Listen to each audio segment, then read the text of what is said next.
What the Vatican clergy uncovered in Egypt is not merely an archaeological event, it is, a still penetration into sealed burial chambers, outlawed writings, and a history kept quiet. Deep under the desert floor, miles away from the gilded altars of Rome, they brought to light something the hierarchy never intended to surface. An ancient testimony that continues to resonate, even if, no one risks an admission. Held within restricted files and mentioned only in hushed tones behind bolted entrances, this puzzle has awaited revelation for ages. If you are drawn to tales steeped in enigma, deep history, and long-lost secrets, be sure to hit that subscribe button. Now, relax completely, let your attention drift, and permit this narrative to unfold. Tonight, we step gently into the Egyptian sands, where even the silence leaves an impression. It was still before dawn when the telephone jarred the quiet of the small quarters at the Jesuit college in Rome. The muted ring echoed just once, then again, calling Father Alessandro Benassi out of his sleep. He had been immersed in a dream of the colossal church, walking alone beneath its endless stone curves, when the sound pulled him back.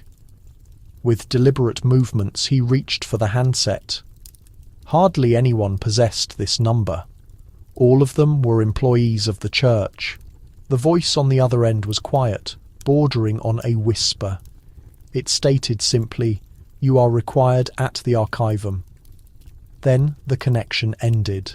Father Benassi sat for a moment, observing the early gloom. The Archivum Secretum Apostolicum Vaticanum was not a place one entered casually. It was the pontiff's personal library, sealed behind reinforced doors and ancient mysteries. He had been there only once before, and only with a permit written in an official script no outsider to the Curia would ever see. By the time he was dressed and outdoors, the sun remained hidden beyond the city's old fortifications. The Vatican always had a different feel before the day started. No crowds, no fully uniformed guards. Only the calls of the birds and the slight scrape of worn stone beneath measured steps. As he passed through the external barriers, a Swiss guard acknowledged him without speaking, as if fully briefed. Inside, the air was cool and static. The corridor leading to the library was flanked by portraits of departed men, prelates, chroniclers, and popes who had once approached the very same door he was now nearing. Behind it lay untold miles of shelving, most undisturbed for generations. Parchments that have never been deciphered, correspondence that was never delivered, records that, if read publicly, could overturn the whole foundation of history itself. A low lamp flickered in the antechamber. A cloaked record keeper stood next to a modest table. On the table rested a single fragment of papyrus, darkened with age, held down at its four edges by clear glass weights. The inscription was barely visible, written in aged Coptic, but three clear words were just legible. Yeshua. Egypt. Silence. The record keeper did not announce himself. He stated simply this arrived 3 days ago.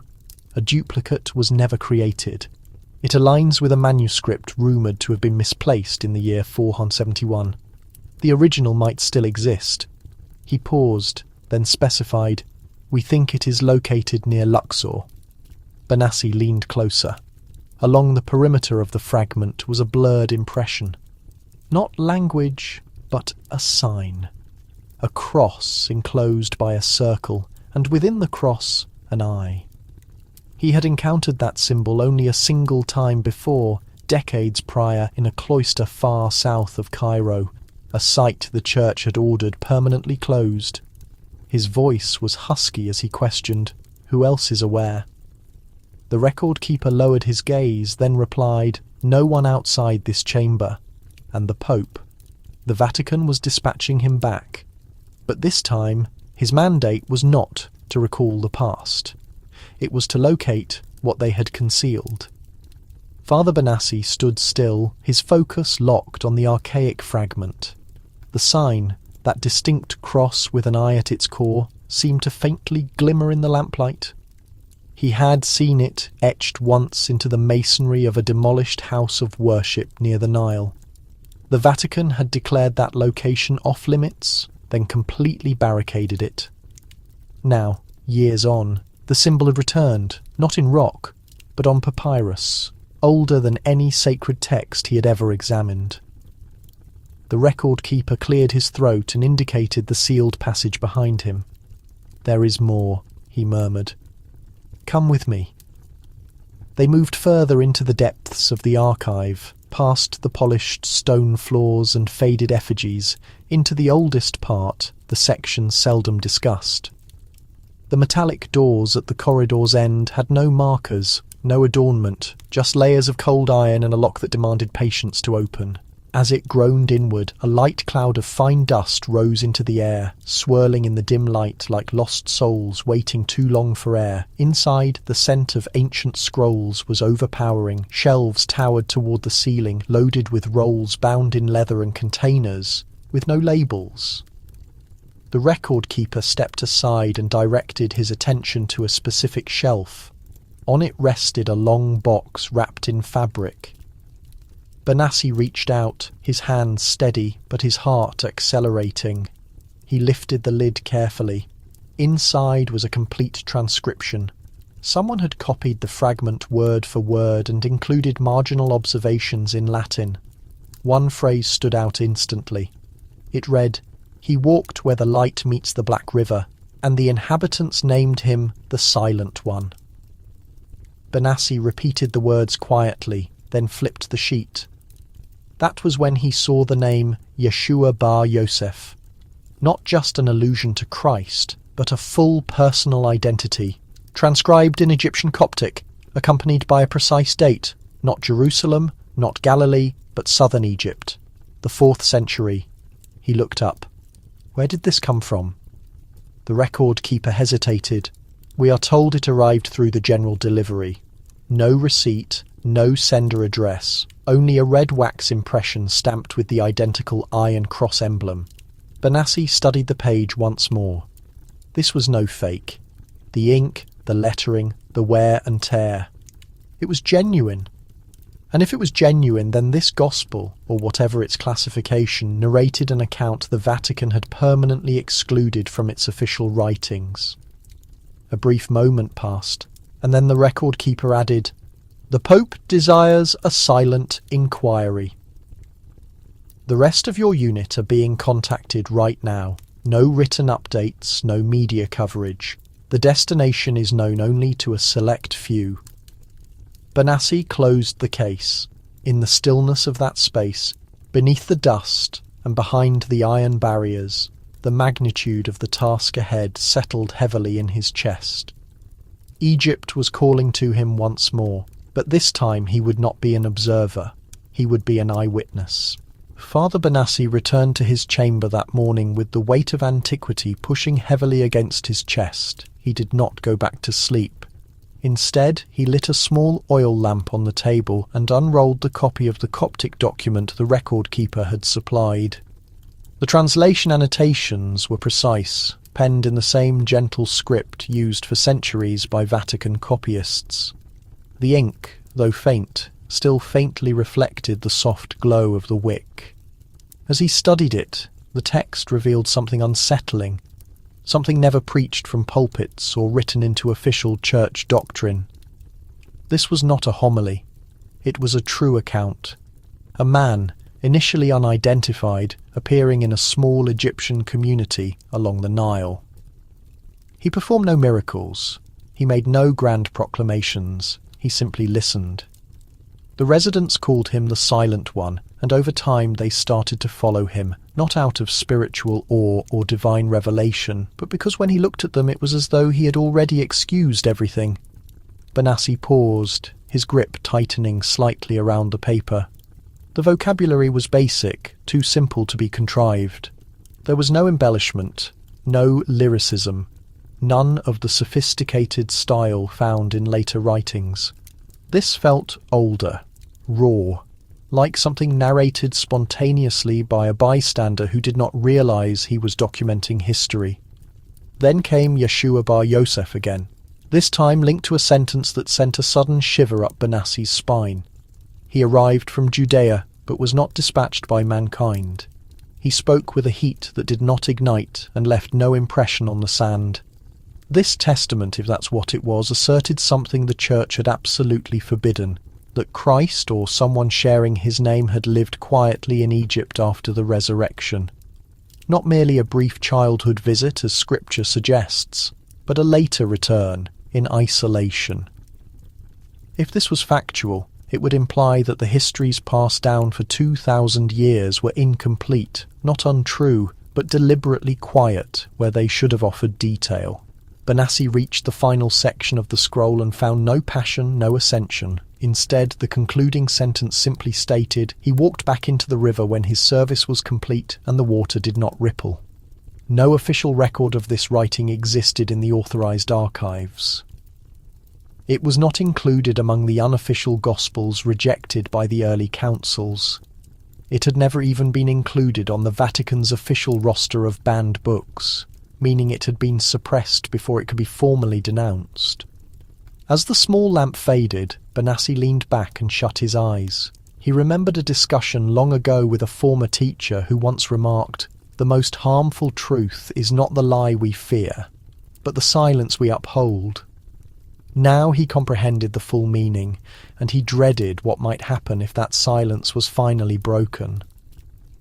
Father Benassi understood that if this text had remained hidden for centuries, someone had ensured its disappearance.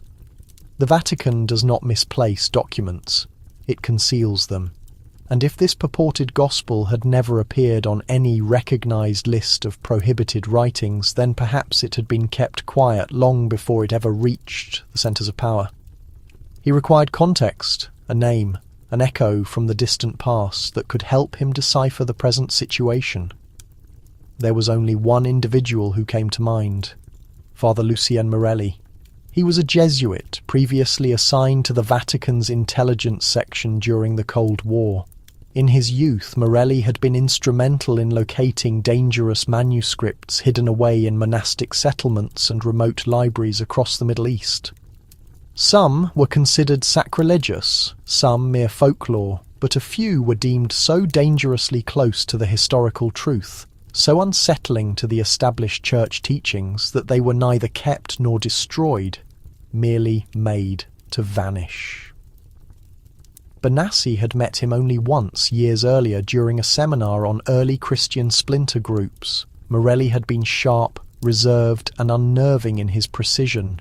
He spoke slowly, like a person weighing every utterance against a truth far older than language itself. It took a while to locate him.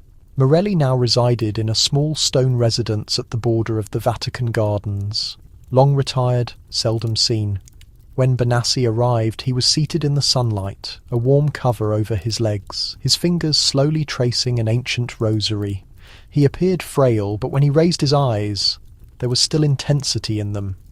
"You found the manuscript, didn't you?" Morelli asked, before Benassi had the chance to speak. Benassi paused. "How did you know?" "I always knew it would resurface. Truth has a tendency to do that." Morelli invited him inside, and they sat near the window where the light illuminated the stacks of books piled high on every available surface.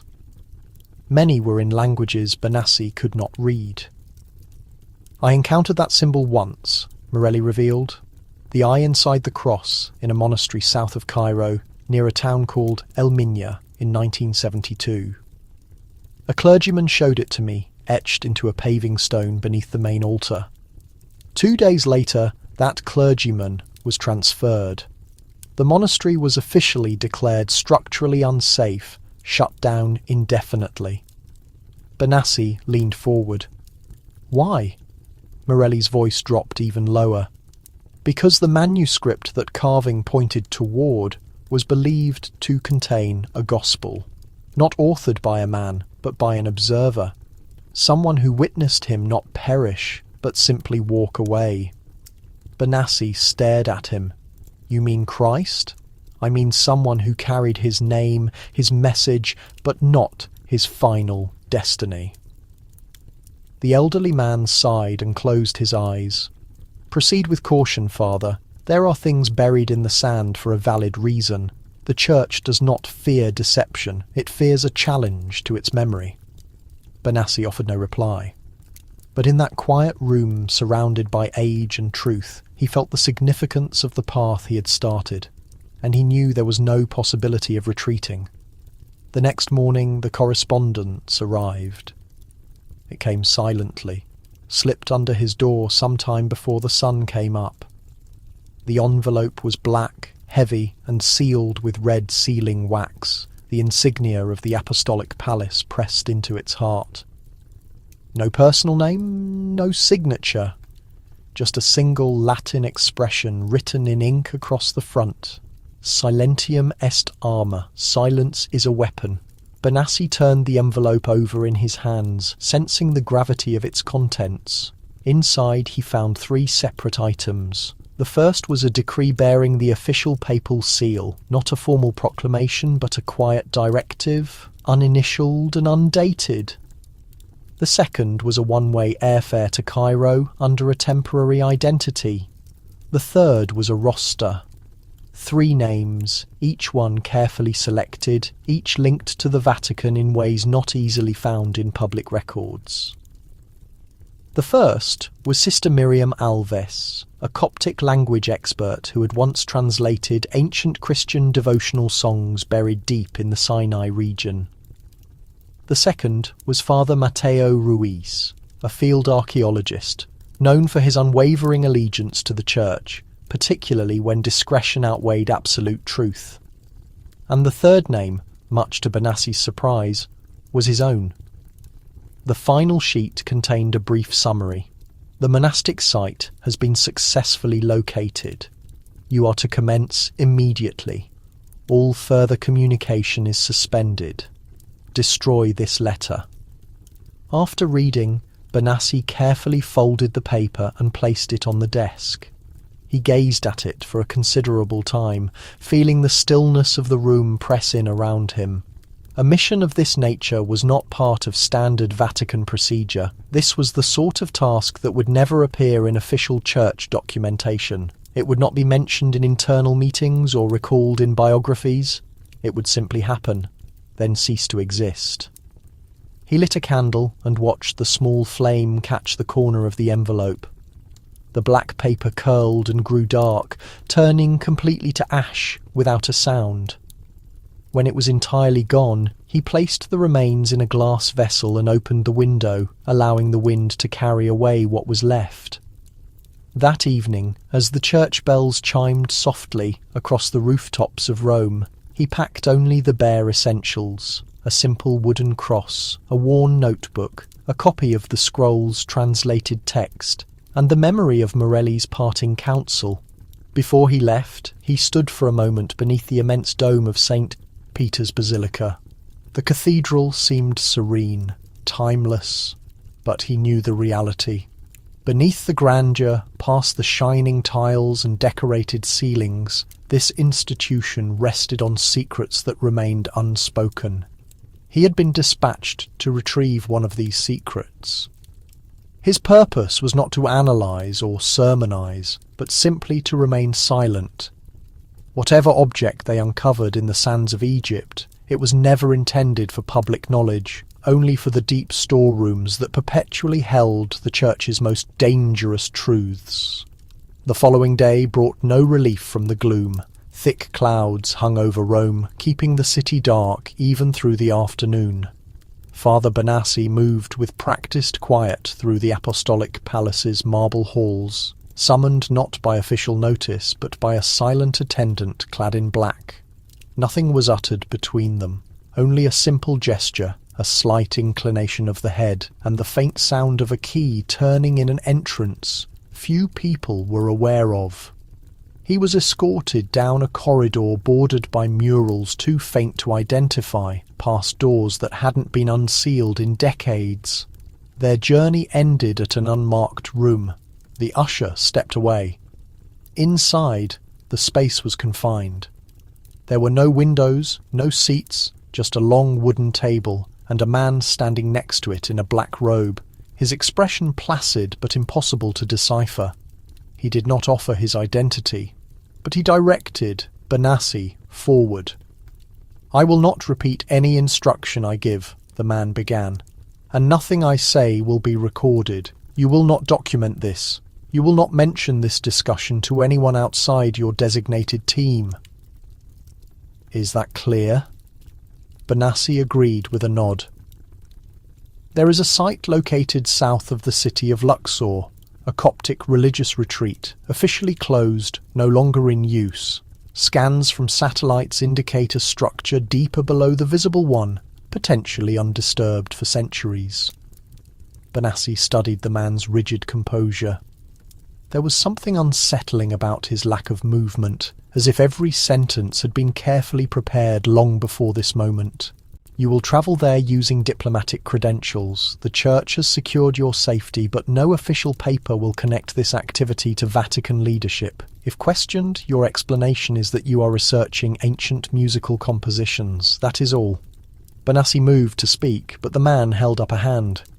"I stated nothing will be documented. You are not to inquire why this document was never catalogued in the Church's files. You are not to contact any Vatican office after your arrival. If local clergy ask, you must be vague. If the government insists, you must withdraw." The man reached inside his garment and pulled out a piece of folded material. Within it was a second scrap of the identical Coptic writing. But this piece was charred along the borders, and the surviving text contained new words. He walked across the fire, and the fire wept, and when the people witnessed this, they abandoned the stone temples. Benassi looked up quickly. Where did this originating? But the man was already turning to depart. "Your flight leaves in 8 hours. A car will meet you in Cairo. Your colleagues will be debriefed when you reach the site." The door closed behind him, leaving Benassi alone with the burnt fragment in the silent chamber where even breathing seemed forbidden. He understood one fact clearly. This assignment was not meant to uncover a finding. It was meant to suppress one. The actual directions were never put to paper because the thing he was about to find was never intended to be known. The jet took off just before daybreak, its engines humming softly as the city of Rome vanished beneath a canopy of dense clouds. There was no standard ticket, no official flight number. The seats were generic, and the manifest was never submitted. Vatican specialized air travel did not adhere to common protocol, particularly when the reason for the voyage was deliberately kept secret. Father Benassi sat near the rear, by himself, a small leather container resting on his knees. Inside were a worn journal, a change of clothes, and the original faded copy of the Coptic document. He had reviewed it so many times the words had become a quiet presence within him. But the second piece, the one marked by flame, remained inside an envelope, untouched.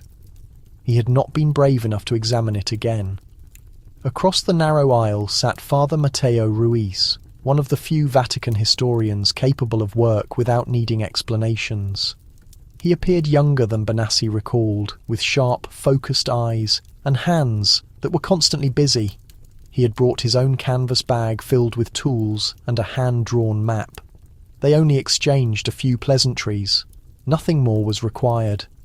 A third person sat near the front, Sister Miriam Alves. She kept her gaze lowered for the majority of the flight, her fingers gently moving over a set of black wooden prayer beads. Her knowledge of ancient dialects was unmatched, yet she had spent the last few years in isolation, working at a secluded religious community near the Sinai frontier. No one knew the reasons for her return to active Vatican service, only that she did not speak unless directly asked.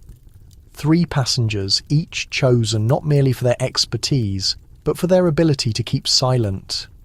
As the morning sun climbed above the horizon, golden light spread across the cabin floor, warm and gentle, yet the atmosphere inside the aircraft remained sombre.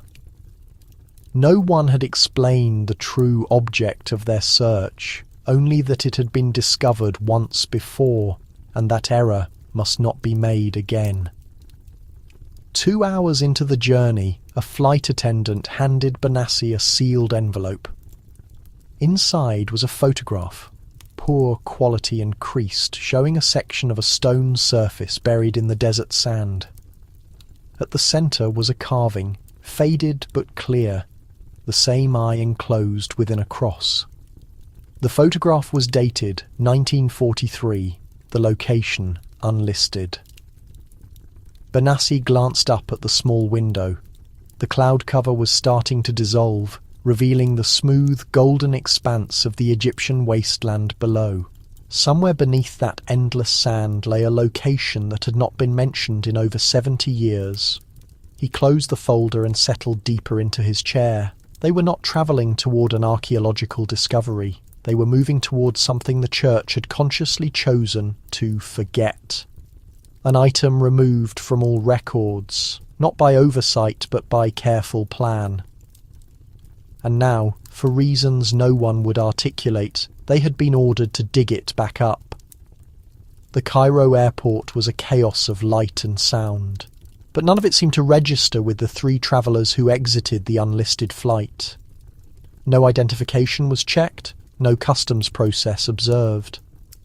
A diplomatic agent met them at a secondary exit, acknowledged them silently, and escorted them to a waiting black sedan parked behind the central structure.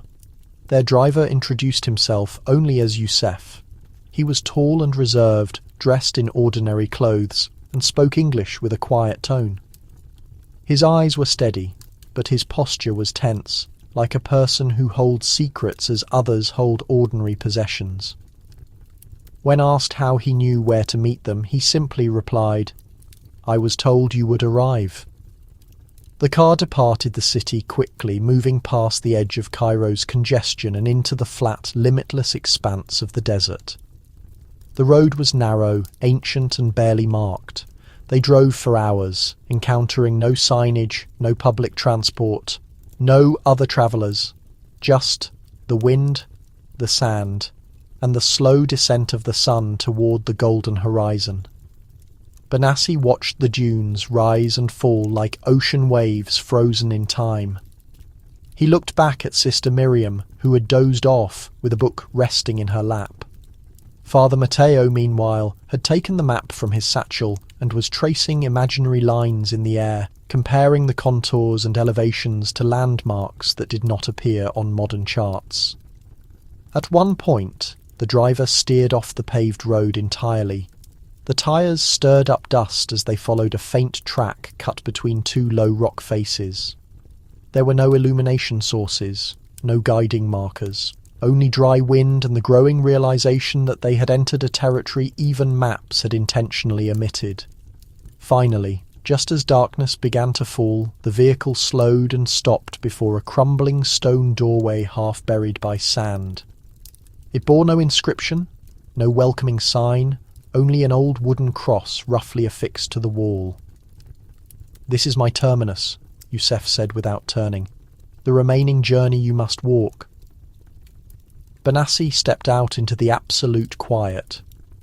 The wind grazed his collar like a soft warning.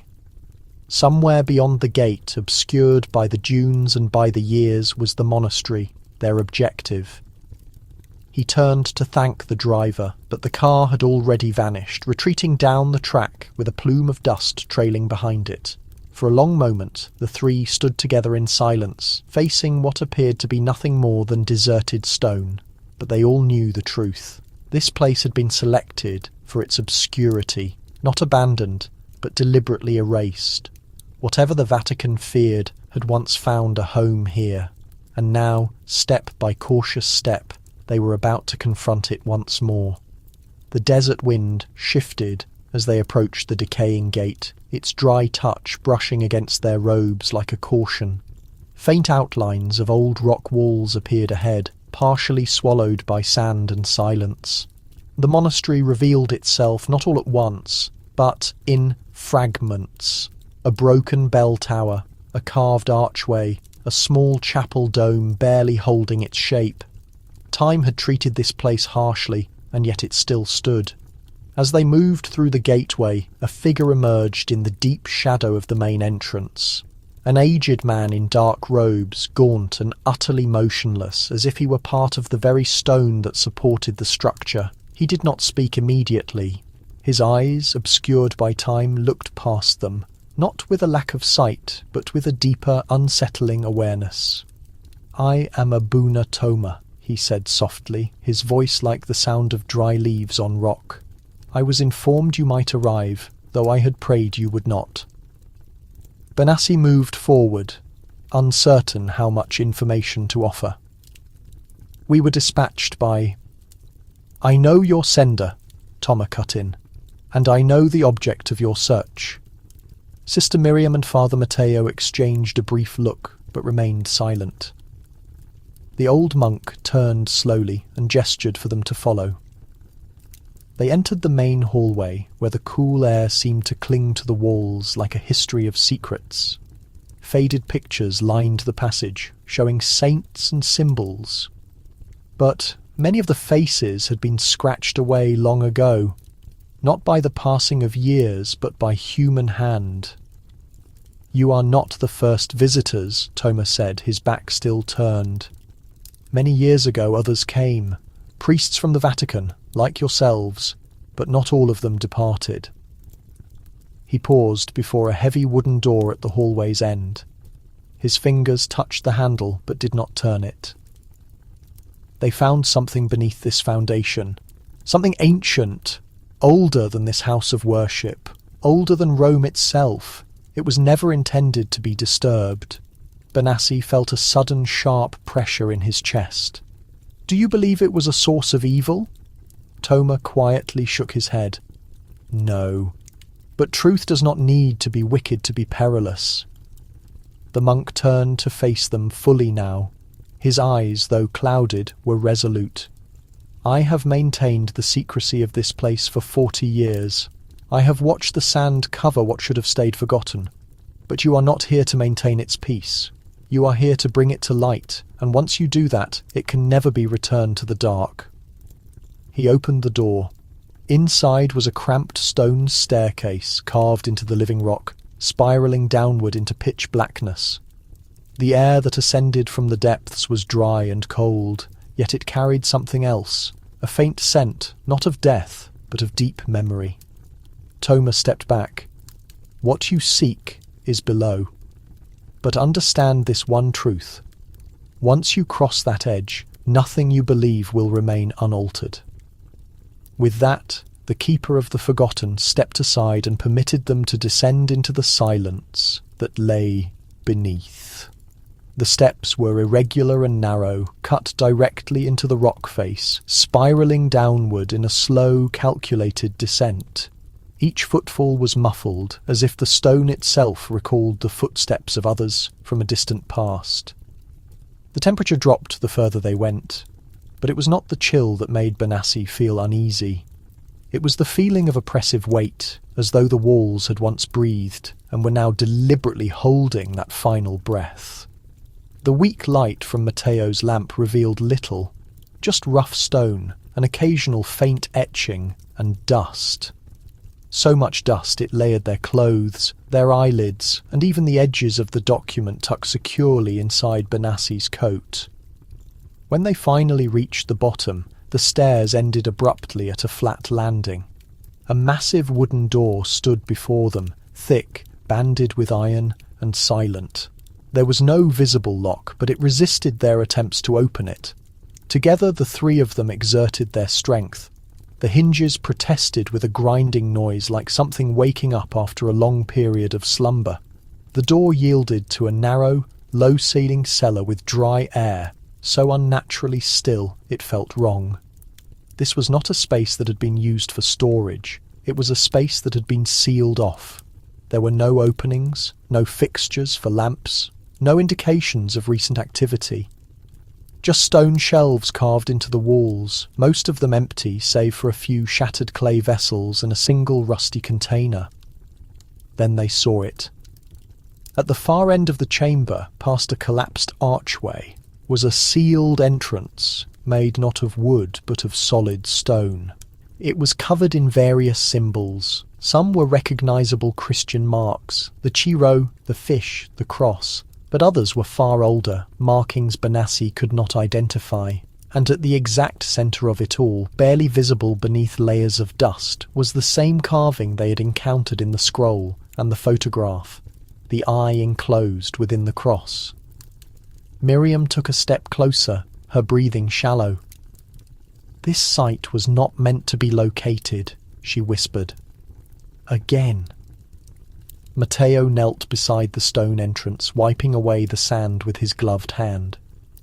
"This barrier was designed to keep something contained," he noted quietly, "not merely to keep people outside." Benassi found himself unable to speak. The room felt heavier with every passing moment, not solely because of its age, but because of the actions that had been carried out here. Prayers offered too softly, sacred rites that vanished without a trace, questions buried so deeply that the church itself had forgotten the wording. Behind that thick stone wall lay a silence more profound than death. Not the silence of emptiness, but of something that had been patiently waiting. Benassi touched the cold surface of the door. There was no handle, only a thin groove near the bottom, smoothed by either time or repeated ritual. The cellar had no circulating air because it held no memory of the world above, only the trapped breath of a forgotten truth hidden beneath the weight of centuries. And now the barrier was ready to be opened. Father Benassi felt his fingers shaking as he reached for the small groove at the base of the massive stone slab. The others stepped back, holding their breath. The stillness in the cellar seemed to elongate, as if the very atmosphere were paused in anticipation. Slowly, deliberately, he pressed into the groove. At first, nothing happened. Then came a deep, low resonant sound, not quite a fracture, not quite an audible sigh, as centuries of accumulated dust shifted within the seams. The stone slab slid inward by a small amount, releasing a faint rush of air so dry and frigid it smelled like mineral dust. Behind it lay a darkness more complete than any they had yet encountered. Matteo raised his lantern and moved closer, lighting up what was inside. It was a narrow, compact chamber. The walls were remarkably smooth, almost polished, as though crafted by meticulous hands. The air was still, but it no longer felt empty. It felt aware. At the centre of the room stood a square stone block raised like an altar, although no symbols marked it, save for one, etched clearly into the top surface. A single fish, its tail curled inward, its eye wide and staring. It was the ancient Christian symbol used by the earliest believers long before the cross became the common emblem. The ichthys. But something about this carving was different. The fish faced downward toward the earth instead of upward toward the heavens, and beneath it, etched into the side of the stone, was another symbol, the same eye enclosed within the cross they had seen again and again. Miriam stepped forward, her voice hushed. "This was a chamber for burial," Matteo nodded, "but not for a body. Look at the walls." Benassi turned to look. There were indentations in the stone, broad and shallow, like dedicated places for sacred texts or relics. Most of them were empty, but one still contained something, a long, curved container made of dark wood, sealed with strips of cloth hardened by the passage of time. On the cloth, faint letters were painted in red. Benassi leaned in, reading slowly. He walked, where the Nile turns and the earth did not forget. Miriam touched the cloth gingerly. Coptic script, 5th century, possibly earlier. The priest took a sharp breath. "Then this is it. This is the thing they buried." Matteo glanced towards the stone altar. "And perhaps that," he suggested, "is what they buried it with." Benassi turned back to the slab marked with the fish. He placed his hand on it and found the stone strangely warm beneath the symbol. The surface was cracked almost invisibly, as though something held inside had once shifted or struggled or resisted the stillness of the tomb. "This is not just an image," Benassi whispered. "It is a marker and a warning." No one spoke. The room remained quiet, but somewhere behind the stone, beneath the ancient mark of the fish, history waited to speak once more. Not in actual words, but in preserved memory. Not in pure light, but in what survives when faith outlasts the simple truth. The wooden case was significantly heavier than its appearance suggested. Father Matteo set it gently on the floor next to the altar, while Sister Miriam carefully cut the hardened cloth seals with a small specialized knife. The knife had been officially consecrated in Rome, though no one was certain what protective effect that would have against whatever they were about to unseal. There was a palpable shift in the air now, like an energy moving just beneath the surface of the silence. The lid groaned softly as Miriam slowly lifted it. Inside, wrapped in multiple layers of linen fabric, was a scroll unlike any they had encountered before. The parchment was a deep amber shade, not merely from aging but from something else. Fire. As she continued to unwrap it, they could see sections of the outer edges were severely scorched, not just slightly burned, but blackened in irregular patterns, almost as if the flame itself had attempted to decipher it and failed. She touched the surface and quickly drew her hand back. "It feels warm." Matteo leaned in closer. "That cannot be correct. We are meters beneath the surface." Benassi knelt beside them and studied the ink. It seemed to shimmer in the lantern light, not like gold or silver, but more like fine sand catching the sun. The letters were Coptic, but the style was older, a specific dialect used by desert ascetics in the early centuries after Christ. Only a small number of scholars in the world could interpret it fluently. Miriam was one of them. She began to whisper the first lines as her eyes followed the text. "In the age beyond the tomb he walked toward the east, where the sun does not rise but burns, and the people bestowed upon him a name that cannot be uttered in the tongue of Rome." Benassi looked confused. "Is this a continuation of a gospel story?" "No," Miriam said softly. "This is a different voice entirely. It is not written in the style of the others. It is not religious instruction. It is a chronicle." "A direct observation?" Matteo asked. She nodded. The scroll described a figure, not named but recognizable, travelling through settlements along the Nile, performing acts never documented in any traditional gospel. Not miracles in the accepted sense, but actions that caused absolute silence to fall. People would see him and instantly forget their suffering. Plants grew rapidly where he walked, only to wither again once he had passed. Children spoke in languages they had never heard before, but what most affected the three scholars was the overall tone. There was no worship or praise, only a deep sense of dread and reverence. At the middle of the scroll, a peculiar passage appeared using symbols instead of letters, drawn to look like flame. Even Miriam could not decipher them. They seemed to emit a faint light under the lantern. Benassi ran his fingers carefully along the scroll's edges. This was not written for general reading, he concluded. It was written to survive. And somehow it had. Through intense heat, through layers of sand, through years of time and imposed silence, it had endured, and now that it had been discovered, it was ready to communicate once more. They unrolled more of the scroll, taking care not to damage the fragile material. Each turn revealed new symbols, new lines written in an archaic hand. The ink had not faded at all.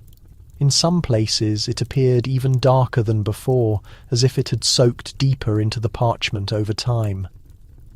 Miriam's voice was quiet as she read. He walked where the Nile meets the sunlight, where the river does not flow but waits, and the people observed his arrival from the east, despite no road leading that way. Benassi felt the full weight of those words pressing upon him. The scroll deliberately avoided naming him, but it did not need to. The description was sufficient.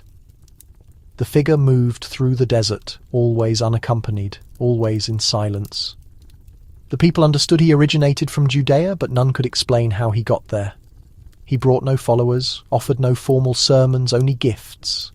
And everywhere he went, something shifted, not in the external world, but within the people themselves. They knelt, Miriam read, not out of devotion, but because their physical bodies recalled a memory their minds had long since lost. Matteo looked away, clearly disturbed. "This is not the Christ the Church presents." Benassi nodded.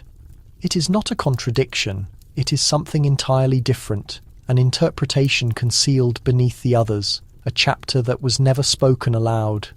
Miriam turned the scroll further. The words became even more strange. They spoke of a sacred space built of sand, a voice heard only in nighttime visions, and a fire that encircled his feet but never consumed him. In one village, the children gathered around him and laughed without making a sound. In another, the sick stood up, not fully healed but transformed, their eyes showing light instead of suffering. And always, he continued his journey east, toward a destination that remained unnamed. Then came the line that caused all three of them to freeze in place. He turned his face away from the cross and continued walking into the sunlight, for his time was not concluding but beginning again. Benassi leaned forward, his voice barely audible. "It states he survived." Matteo shook his head in disbelief. "This fundamentally alters everything, not just religious belief, but all historical record." "If it is genuine, we are not here to prove its authenticity," Benassi said, "only to comprehend the reason it was concealed." Miriam's hands trembled slightly as she touched the parchment. "They buried this because it simply does not fit the narrative." Benassi looked back at the stone chamber surrounding them, at the ancient walls, the mark of the fish, the symbols scratched out and deliberately forgotten. The church had not accidentally misplaced this document. It had carefully and intentionally buried it, far away from the public, where only utter silence could keep it secure. But silence, like the desert sand, inevitably shifts with time.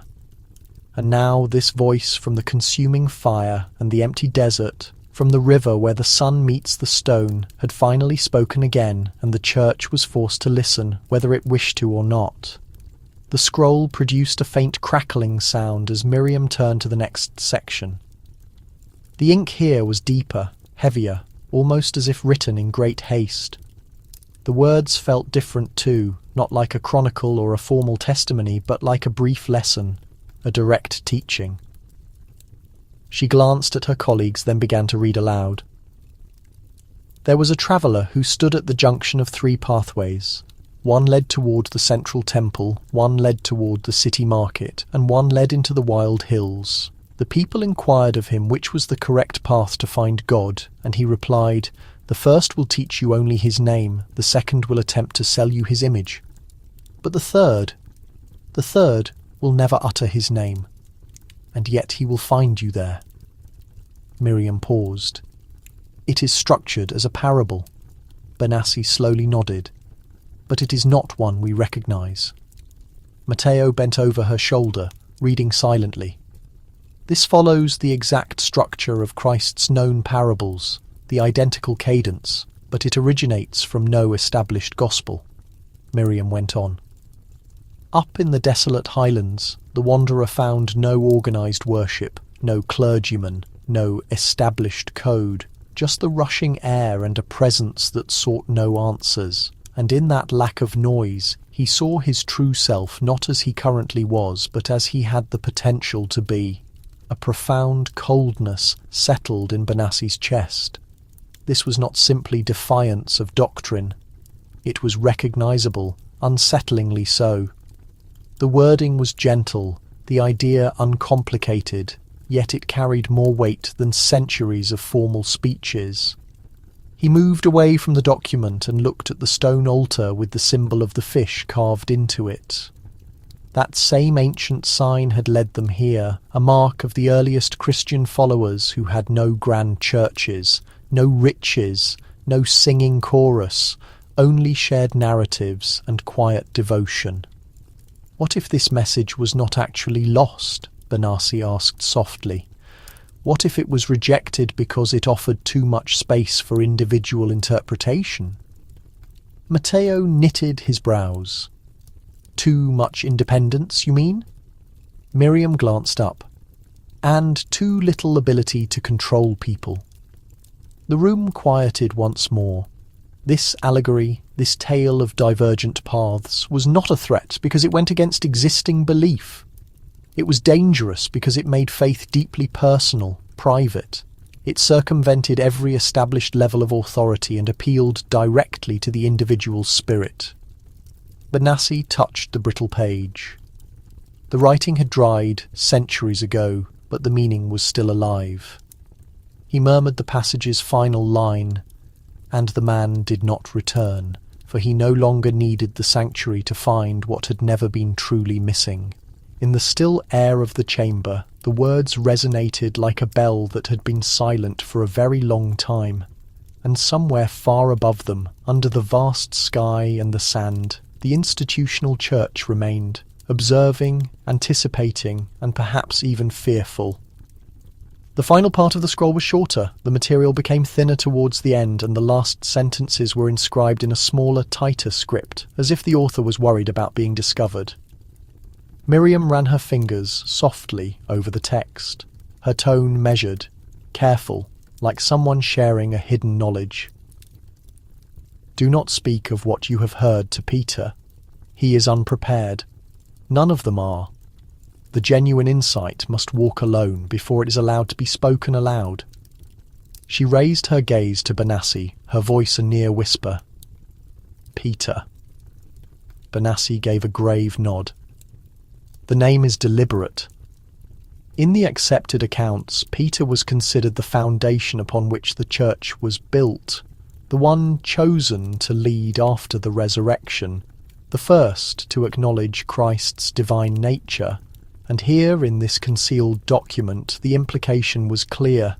Even he had not been told everything. Matteo's brow furrowed further. This is not merely an alternative account. This was kept secret from the apostles themselves. And if Peter was not ready, Miriam added, then who was? They silently regarded the scroll. The consequence was huge, suggesting not just that the document held forgotten teachings, but that those teachings had been held back intentionally, even from the closest companions of the source.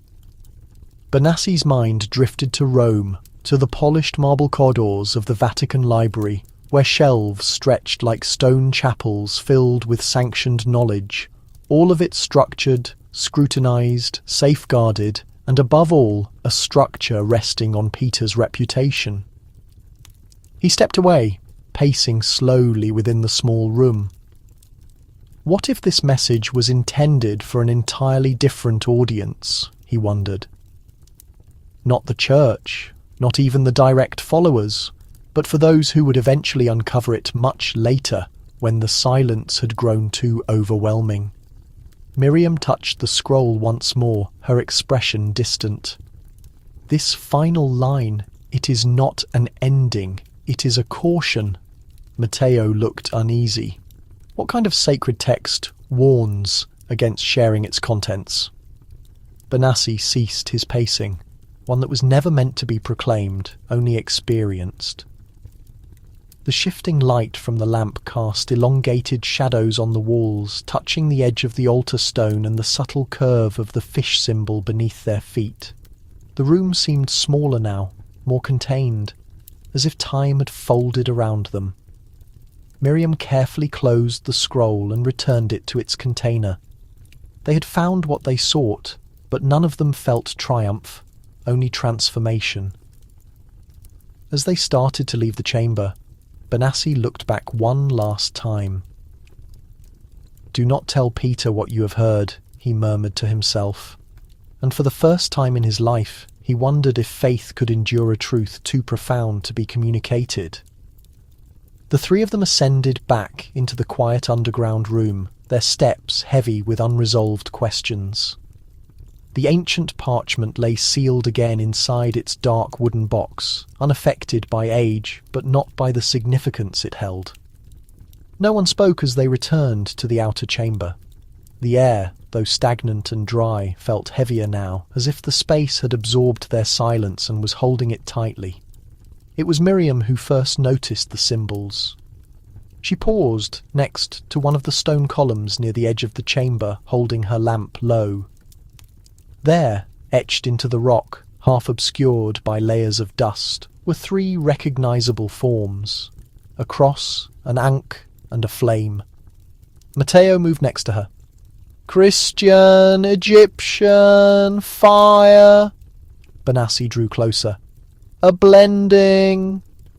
He ran his hand lightly over the carvings. The cross was simple, the type used by early Christians before Rome's influence became widespread. The ankh, the ancient Egyptian sign for eternal life, curved upward with graceful lines. But it was the flame that captivated his attention. It was not just drawn. It had been seared into the stone. This was not simply a religious text, he stated. It was a meeting point of different beliefs. Miriam nodded. The teachings sound like stories, but their origins run deeper. Jewish mysticism, Egyptian ritual, Christian message. Whoever composed this did not belong to a single culture. Matteo frowned. And that is precisely why the church would have suppressed it.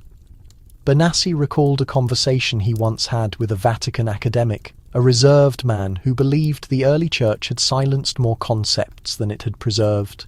He had called them bridges too broad, dangerous not because they were false, but because they invited inquiries no institution could entirely answer. He stared again at the carved flame. This symbol was utilized in desert ceremonies, he said. Fire as an expression of ultimate reality. It burns away what is false and leaves behind what is true. Miriam looked at him. So the message was not destroyed because it was incorrect. It was destroyed because it did not require a church. Her words landed on the stone floor like a pebble dropped into a dry well. Benassi did not respond. Instead, he placed his hand over the three symbols: cross, ankh, and flame. Together they conveyed a message older than simple existence. Death. Fire. The complete cycle. It was not an attack on the church. It was something entirely different, a subtle voice from before the physical walls were erected, before the altars, before the official garments. He took a long breath. "This is not just historical record," he said. "It is memory etched into stone. And if memory could not be incinerated, then the manuscript had already achieved its purpose. It had survived, and now it had been acknowledged." As the lantern light swung across the ancient chamber walls, Abunatoma appeared again in the doorway. His pace was slow, his face impossible to read, but his voice held authority. "There is more," he announced. Benassi turned to him, surprised. "More?" The aged monk nodded. "What you have discovered is only the prelude. What lies deeper is why I never left this place." He led them back through the passage, past the stone altar, and into a narrow corridor hidden behind a faded painting. The wall there had no writing, no ornamentation, just smooth stone and a faint smell of oil.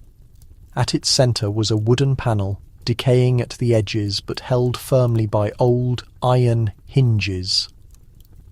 Abunatoma lifted a hidden latch and pulled. The door groaned open to reveal a steep stairway carved with skill, but now worn and crumbling with the passage of time. "No one has been down here in over 60 years, he said. "Not since the last ones attempted it." Benassi felt a knot form in his chest. What became of them? The monk gave no answer. He simply stepped aside. With their lamps raised, the three of them began the slow descent. The steps spiraled like a curve drawn into the earth. Cold air enveloped them, carrying a faint scent of old incense and something else, a dryness that felt unnatural, like the residue of fire without the heat. The staircase opened into a secret room far smaller than the one above. Its walls were bare, but the floor was unique. Spanning the stone, nearly from one end to the other, was a mosaic. Not Roman, not Christian, not Coptic, but a fusion of all three. It depicted a man walking beneath the night sky, holding a staff inscribed with a flame. Surrounding him were symbols from various traditions. The menorah, the ankh, the fish, the cross, and one they did not recognize, a circle divided by a line, like an eye closed to the light. In the centre of the mosaic stood a solitary pedestal. On it rested an empty glass case, now fractured. Whatever was here, it departed. Benassi's voice came from the depths. Matteo examined the glass. Or it was removed. Miriam knelt to study the mosaic. No name, no specific person, just motion. A journey with no set destination. Abuna Toma entered last. This room was built before the monastery, perhaps before the church itself. The monks who found it swore an oath to protect it, to remain silent. Benassi looked at him. Why show us now? The old monk's eyes were tired but clear. Because Rome sent you, and Rome has already forgotten what it once feared the most. In that quiet space beneath the earth, surrounded by symbols that defied conventional history, the three Vatican representatives realized they were standing not in a burial site, but in a memory that refused to fade. The stillness of the chamber pressed against their ears, thick and heavy. There was no noise, no wind, no mechanical hum, only the sound of breathing and the soft scraping of shoes over stone. Yet something communicated, not with language, but with a presence that enveloped them. Old and patient, Benassi walked slowly along the furthest wall, holding his lamp high. The stones here were smoother than the ones above. No paint, no ink. But as the light shifted, so did the surface. He blinked. There were markings, impressions carved so subtly they could only be seen from a specific angle. They ran the length of the chamber walls, curving in spirals and circles, intersecting and repeating like formations in a forgotten language. Not written, he muttered. Etched. Miriam knelt and pressed her palm to the wall. No colour, she whispered, but the stone retains the knowledge. Matteo stepped beside her. This is not decorative, it is actual text. Benassi leaned closer. But not in any script we recognise. The grooves faintly pulsed in the lamplight, as if the room breathed with the narrative sealed within its very skin. No bound book, no scroll. The narrative was the stone itself. Miriam's fingers traced a section that curved into a spiral. Her voice was hushed. Patterns like this show up in early Jewish mysticism, the Zohar, sacred geometry. Letters that convey both sound and silence simultaneously. Benassi turned toward the centre of the chamber again, thinking. It is not meant to be deciphered. It is meant to be recalled. Matteo frowned. Then by whom? Before anyone could reply, Abuna Toma spoke from behind them. The walls are older than the gospel, older than the church, but not older than the message. The ones who carved these walls never erected cathedrals, never organised councils. They passed truth through breath and recollection. When they could no longer speak, they carved it. Not in letters, but in feeling. Benassi stared at the wall again. Somehow he understood. This was not a history that could be officially quoted. It was something you felt in your core, something that stirred when silence lasted too long. This gospel was not hidden, he said. It was safeguarded. Abuna Toma nodded. And now that protection is ceasing. The lantern's flame wavered, casting peculiar shapes along the carved stone. And just for a moment, Father Benassi could have sworn the lines shifted. Not out of fear, not as a warning, but as an invitation, as if the stone itself knew they had arrived not to steal, but to bear witness. In a place where mere words no longer held authority, the walls were still communicating, and what they said was older than ink, older than recollection. It was the sound of something that never perished. The silence followed them back to the surface, clinging like dust in their hair and on their clothes. None of them spoke during the long drive back to Luxor. The desert passed by in shades of russet and gold, but their minds remained far underground.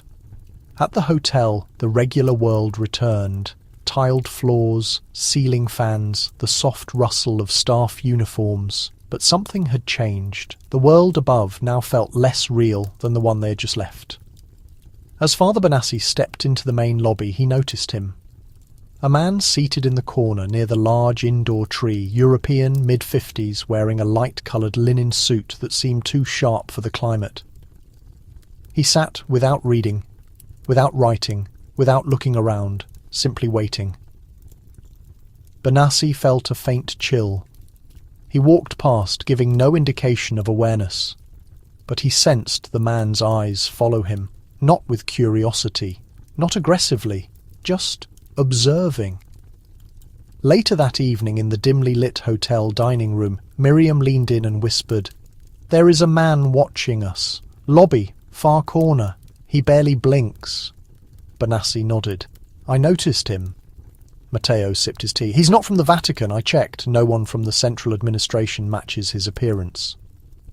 "Then who assigned him?" Miriam asked. Benassi paused.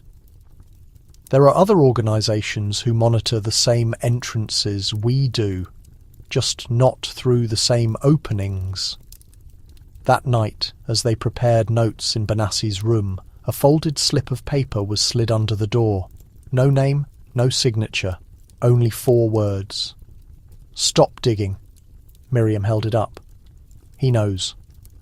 Matteo locked the door and drew the curtains closed. Benassi sat down slowly. This is no longer just about history. It is about who controls the memory of it. The next morning, the man was gone. His chair in the lobby remained empty, untouched. Hotel staff claimed not to have seen him register. No name matched any guest record, but the note was undeniable, and so was the feeling that they were not the only ones pursuing the truth concealed for centuries. Back in their rooms, they began scanning and photographing every page of the scroll, quietly, meticulously, for security, for documentation, in case something happened, in case the Vatican changed its official stance, because secrets exert a powerful pull, and this one was beginning to draw them in. Benassi stared at the duplicate of the scroll on the table. If someone else knew what they had found and had travelled all the way to Egypt to observe it unfold, then the scroll was more than simply forbidden. It was a threat, and somewhere out there, someone had already decided it would be better left in the shadows. The next morning, before the heat had intensified, Father Benassi received a phone call from the Coptic Museum just outside Luxor. A contact there, a quiet librarian named Iosef, had agreed to assist in verifying some of the scroll's linguistic patterns. But his voice on the line was different now, hurried, stressed. "There was an incident," he said. "Last night. The archive building. Everything in the rear section is lost." Benassi's hand tightened around the phone. "Was anyone hurt?" "No," Iosef replied, "but only because the staff departs early on Fridays. It ignited rapidly, too rapidly, as if it targeted a specific area." Iosef ended the call before Benassi could inquire further. He stood for a long moment by the window, the phone still in his hand. The streets outside were quiet, unnervingly so, as if the world had taken a collective breath and was holding it. By the time they reached the site, the fire had long been extinguished, but the odour lingered in the air, acrid, bitter. Final ash drifted in small clouds across the courtyard, like the last remnants of something no one wanted remembered. The western section of the archive was blackened beyond recognition. Stone walls still stood, but the wooden shelving and papyrus storage units were gone. Charred structural beams curled like fingers grasping at nothing. Iosef met them outside, his clothes still dusted with soot. He did not speak at first. He simply handed Benassi a fragment. It was a piece of treated animal skin, burned at the edges. On it, faint but visible, was a symbol, a fish, drawn in the Coptic style, almost identical to the one carved beneath the monastery altar. Miriam's face lost its colour. They were connected. Matteo surveyed the street behind them. And someone knew. Benassi held the fragment carefully. This was not an accident. Iosef lowered his voice. No alert sounded, no fire suppression activated. The system was checked last week. All the surveillance footage is missing. Missing? Miriam asked. Wiped clean only from that section. Matteo moved closer. So they did not just destroy records. They erased the documentation of the event. Iosef nodded. The only thing remaining was that fragment. It was lying outside as if someone intended for it to be discovered. Benassi looked again at the burnt page. The fish symbol had not been drawn with ink, but carved into the parchment with a fine tool, then dusted with ash. Not destroyed, marked, as if the fire had done more than simply burn. As if it had attempted to communicate, and the message was unambiguous. Some secrets do not vanish silently. They resist, even in ashes, even in quiet, even in sleep. That night, Father Benassi could not find rest. The hotel room felt smaller than before. The ceiling fan spun slowly and unevenly, casting flickering shadows across the walls. Every external sound, a distant car horn, a barking dog, the creak of a hallway door, felt like something approaching, observing. At 3 a.m, there was a gentle knock. It was Matteo. He stepped in, closing the door softly behind him, his eyes dark and worried. "I believe we are being watched," he whispered. Benassi sat up, fully alert. "Since when?" "I cannot be certain, but it began the night after we accessed the lower chamber. I have seen the same man outside 3 different buildings, always reading, always motionless." Benassi's heart dropped. "The one in the lobby?" Matteo shook his head. "Different, younger, but the same feeling." He pulled a small notebook from inside his shirt. "I have been documenting, quietly. Names, faces, silhouettes, locations where we were observed." Benassi took the notebook. The pages were filled with brief notes, times, and simple sketches. No official persons, no arrests, just patterns, silence woven through the notes. Matteo glanced toward the window. "They are not the Vatican, not overtly, but someone informed them what we are doing." Benassi thought back to the scroll, to the flame, the ankh, the cross, symbols that transcended boundaries, doctrines, and time. This was no longer just church history. It was older, broader. It belonged to more people than Rome. "You should not keep this with you," Benassi said, tapping the notebook. "I know," Matteo replied, "but I cannot stop." The air felt heavier now, as if the very walls of the hotel room leaned in to listen. "There is one additional thing," Matteo said quietly. "When I was in the Coptic library last week, I overheard something. A phone conversation, I think. It was in Latin, but only a part of it." Benassi frowned. "What did you catch?" Matteo hesitated, then whispered the words. "Let the sand speak what stone cannot conceal." Benassi's blood ran cold. That specific phrase? It was from the Apocryphal Acts of Thaddeus, a text once rumoured to have combined early Christian teaching with Egyptian law. The Vatican had dismissed it centuries ago, but now it resurfaced in a whisper. Matteo's eyes were steady. If I vanish, I have recorded everything. I left duplicates in 2 separate places. Benassi nodded slowly. We will not allow it to disappear. Not again. In the dark quiet of that hotel room, between the breaths of 2 men carrying too much truth, the story continued to reveal itself. Not through pages, not through artifacts, but through whispers. And some whispers are more powerful than bells. The next day the sun rose slow and golden over the eastern hills, but the air in Luxor held a strange stillness. Miriam, feeling restless and needing time alone, took an early walk near the edge of the monastery ruins. The desert there was quiet, undisturbed, touched only by wind and time, but something near the broken edge of a stone pillar caught her attention. It gleamed in the morning light.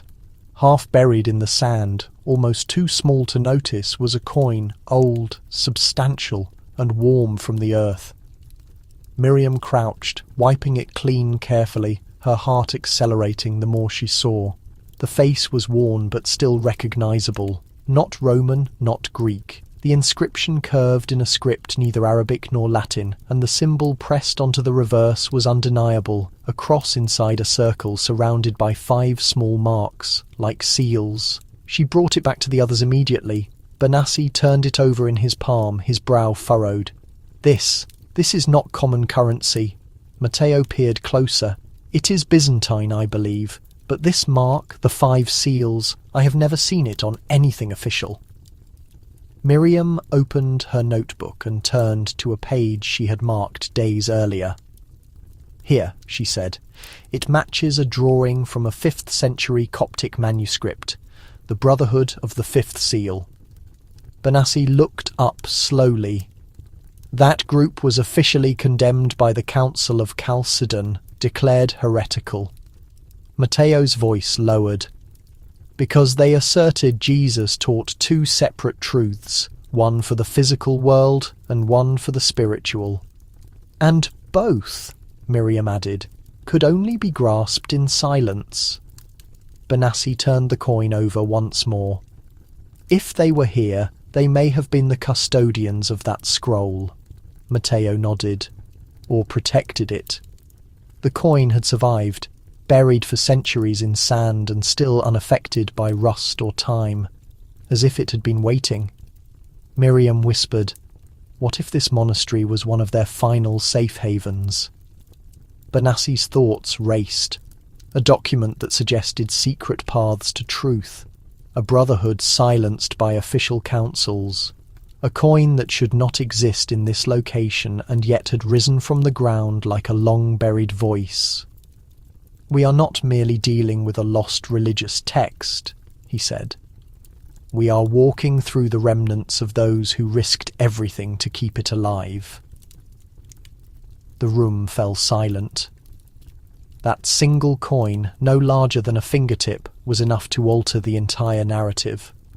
It was a crack in the surface of accepted history, and if one coin had endured, then perhaps more truths lay just beneath the sand, waiting for someone to pay attention, waiting for someone who still believed that secrets, even ancient ones, could communicate.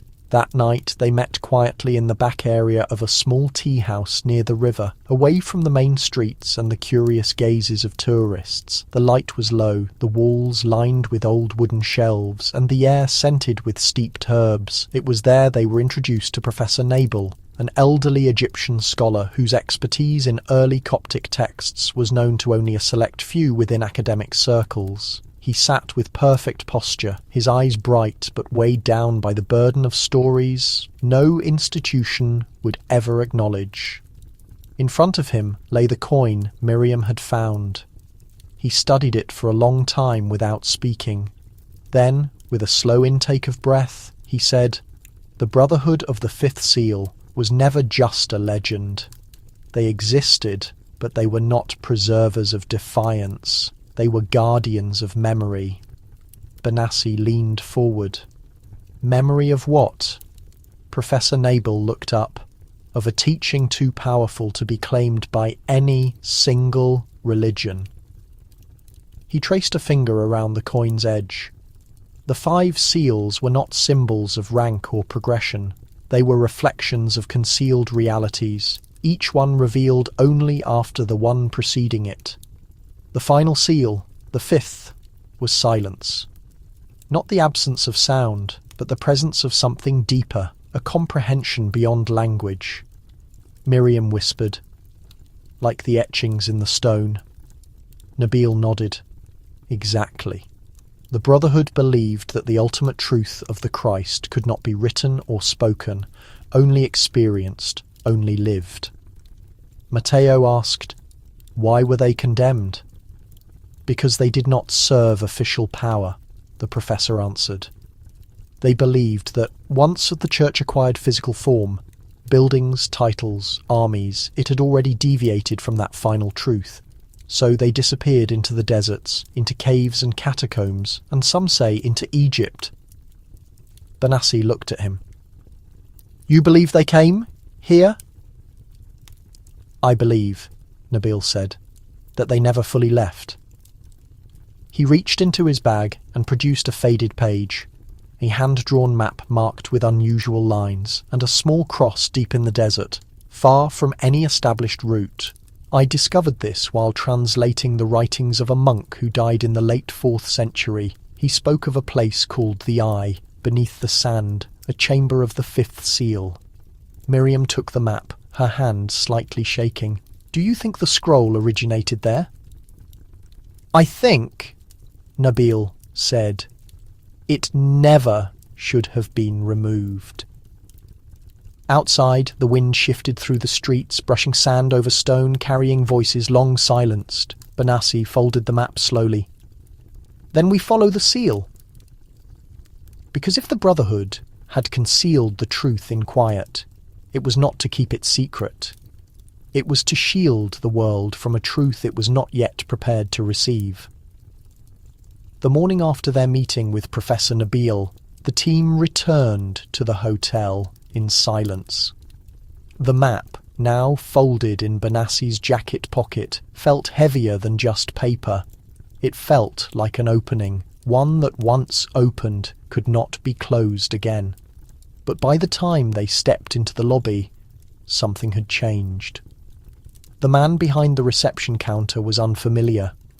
That smile of his looked manufactured. His stare lingered for far too long. Over near the stairway was another person, clean-shaven and tall, wearing a sharp black suit instead of religious clothes. No sacred emblems, no clerical band, no conversation, just his presence.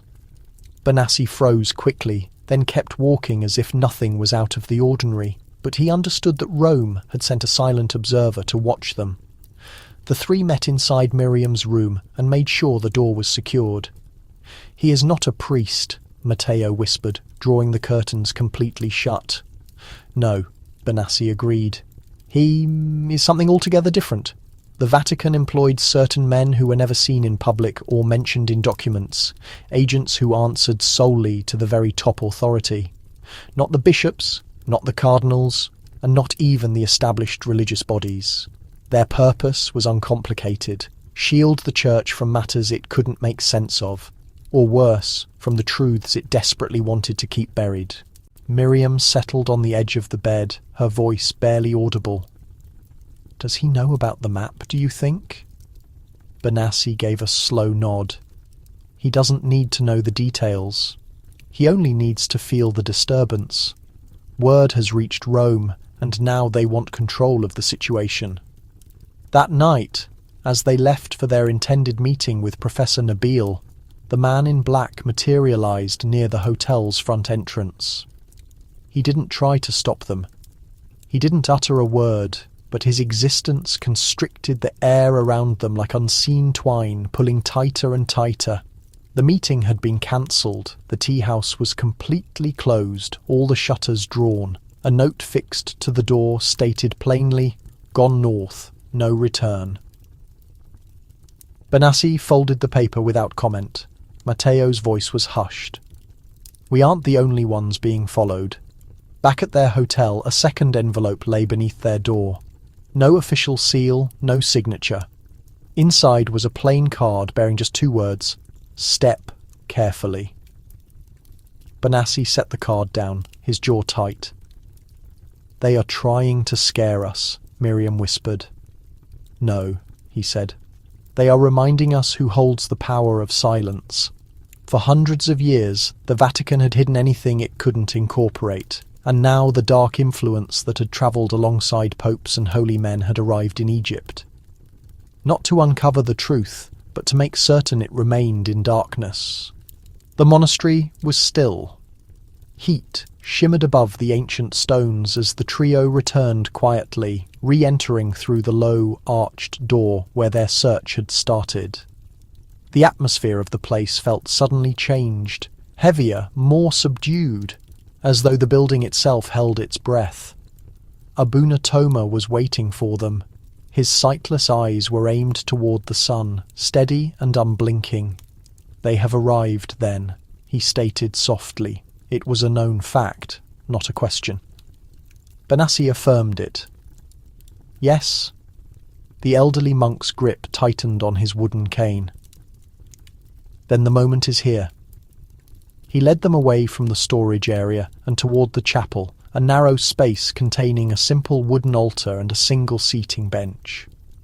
Above the altar hung a religious image darkened by time and smoke. It showed Christ with a mournful expression, one hand offering a blessing, the other holding an Ankh symbol. Miriam stared. "That's not a Christian image." Toma's voice was composed. "No, it comes from an older time, but in this place it belongs." He reached behind the altar and gently pushed a narrow wooden panel. A quiet snap was heard, followed by a sound of stone grinding against stone. The icon slid aside. Hidden in the wall behind it was not a strongbox or container, but a single square stone, dark, smooth, and etched with the same fish symbol they'd seen on the ancient coin and the parchment. Benassi moved closer. This was intentionally concealed. Toma confirmed it. "It isn't the entrance, it's the device that locks it," Matteo whispered. "To what?" Without speaking, Toma produced a small curved iron key tied around his neck. He inserted it carefully into a small hole beneath the stone and turned it. A faint rumbling began beneath their feet. Dust rained down from the ceiling. The floor immediately behind the altar started to separate, revealing a narrow set of stairs descending into deep shadow. Benassi looked at Toma. "How long has this remained sealed?" Toma's reply was barely a whisper. "Since the time of the last custodian, since the time the gospel was first hidden." Miriam felt a chill trace down her back. "And you're the only one who knows this location?" "I was told through silence," he responded, "and I pass it on in the same manner now." The passage below smelled of great age, of salt and of rock, undisturbed by air for so long. It was a secret room beneath a house of worship, opened only by an icon that itself defied the beliefs established above it. Whatever lay below was not intended to be found, not by casual visitors, not by academic researchers, and absolutely not by the secretive agents from Rome. Benassi gazed down into the profound blackness, his breathing slow, controlled. "If they are prepared to erase history," he stated, "then this is where they began." And without another word, he descended into the darkness. The air inside the passage was cool and dry, unaffected by time. The walls were carved from stone so polished it felt slick under their hands. Benassi moved first, holding a simple lantern whose light cast dancing shadows across their faces as they went down, one careful step after another, into the forgotten earth. It wasn't long before they came to a level corridor. The silence surrounded them, thick and observing. No sound from outside reached this deep. It felt as though the world above had ceased to exist and only they remained to traverse what had been left behind. Then the light from the lantern picked up something ahead. Colour. It was faint, yet unmistakable. Reds, earthy ochres, and deep indigo blue seeping through centuries of accumulated dust and soot. A mural stretched across the wall, fissured with age yet miraculously intact. It depicted a figure in flowing robes, taller than the others nearby, walking along a winding path of golden sand. Benassi lifted the lamp higher. The man in the artwork wore no regal adornments, no heavenly glow, but his identity was clear, calm, serious, and filled with quiet understanding. "It is him," Miriam breathed. "It is Christ, but not the Christ they knew from grand cathedrals or coloured windows. This Christ wore traditional Egyptian fabric, not Roman garments. He carried no wooden cross, but instead held an ankh, and behind him followed 3 men in white, their faces indistinct, their hands held open in devotion." Matteo moved closer to the surface of the wall. "Look at the inscription," he said. "It is Coptic script, but mixed with Greek and something else I cannot recognise." There, below the feet of the painted Christ, was a single sentence written in 3 languages, one extinct, one very old, and one nearly forgotten. Benassi read it out slowly. "He journeys where the river Nile meets the day, and the truth does not follow him. It waits." Miriam felt her voice catch in her throat. This was not created for worship. It was made to safeguard a memory. The scene was utterly unlike any religious painting they had ever encountered. There were no supernatural events, no crowds of people, no crucifixion scene.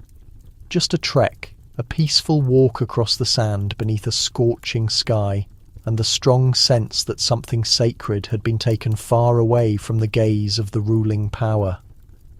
Matteo pointed out a tiny symbol in the corner of the painting, a circle made of 5 lines, surrounding an open eye. "The Brotherhood was present here," he said. Benassi stepped back to take in the entire mural, lost in thought. "Perhaps," he suggested finally, "the gospel they adhered to was never meant to be recited from an altar. Perhaps it was always meant to be followed like a trail, and as the light flickered upon that ancient wall, they comprehended. They were not merely uncovering the past, they were walking into it." Past the mural, the passageway narrowed further. The floor angled gently downward, and the temperature dropped with every step. Their footsteps made a soft echo, the only sound beneath the earth. The stone walls were no longer painted. They were bare now, carved smooth, as if hands long ago had constantly worn them down in silent reverence. Then they arrived at their destination. A circular open chamber lay before them, vast and completely dark. Their lanterns cast fragile, shaking light into a volume of space that felt less empty and more expectant.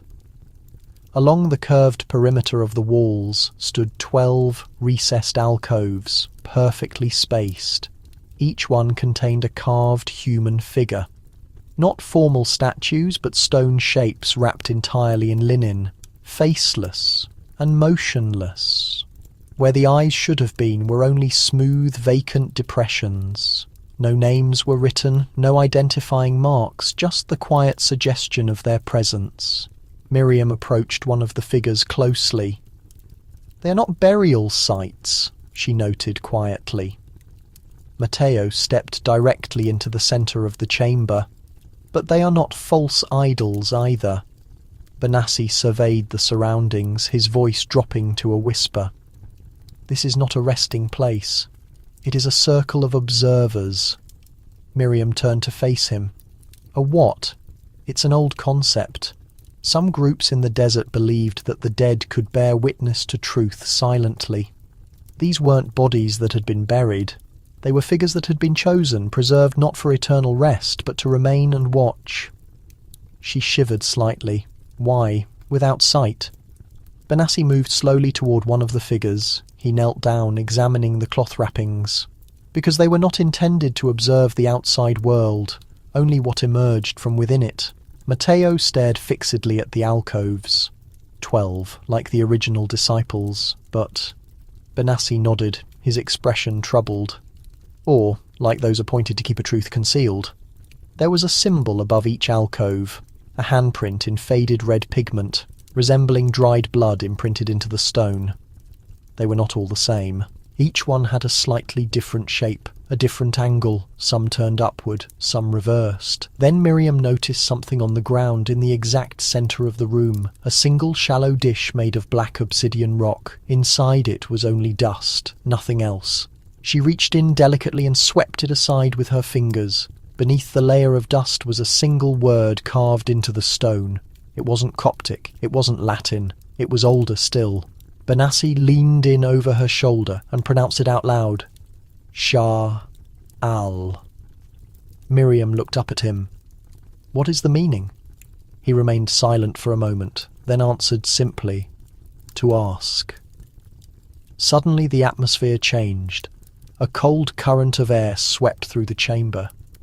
Even though no door had opened, the light in the lantern briefly dimmed, then stabilized. Matteo turned in a slow circle. We are not the only ones here. And for the first time since their arrival in Egypt, Benassi felt it too. Not actual danger, but profound depth. Not immediate fear, but an immense weight. As if they had not revealed a secret, but instead stood in the presence of a truth that was still unfolding. Benassi remained still. His fingers pressed lightly against the wall. The carved words seemed to gently throb beneath his touch, as if warmed by a breath long since gone. Miriam stood right beside him, her eyes wide, filled not with fear, but with something far deeper. Awe, perhaps, or a quiet sadness. Build no stone in my name, she repeated softly. Matteo leaned against the farthest wall, his voice hushed. It redefines everything. Everything the Vatican is founded upon. Every tenet we swore to defend. Benassi turned. What if it wasn't meant to be defended? What if it was meant to be set free? Miriam glanced back at the narrow entry. We're inside a monastery, surrounded by masonry, within a doctrine constructed entirely on cathedrals. What does it mean if Christ never asked for any of it? Benassi's eyes stayed fixed on the wall. It suggests the church wasn't born from an instruction, but from a memory. And memory fades when fear overshadows the truth. For a breath, silence reigned. The profound weight of that knowledge swelled in the room, more stifling than the stone itself. Then Matteo rose, brushing dust from his coat. This scroll, this gospel, it wasn't rejected because it was false. It was concealed because it was true. Beyond the hidden room, the 12 silent, sightless statues in the chamber stood guard over a message never intended for altars or smoke. Benassi considered Rome, St. Peter's Basilica, its polished marble floors and gold cupolas shining beneath a divine radiance. Then he thought of these words carved in the dark without rite or hymn. He said, "Build no stone in my name." Miriam whispered, "What if we were never supposed to construct anything? What if faith was meant to move, not settle?" Benassi gave a slow nod. Then the church ceased moving. A long time ago. In that instant they felt no rage, no betrayal, only sorrow.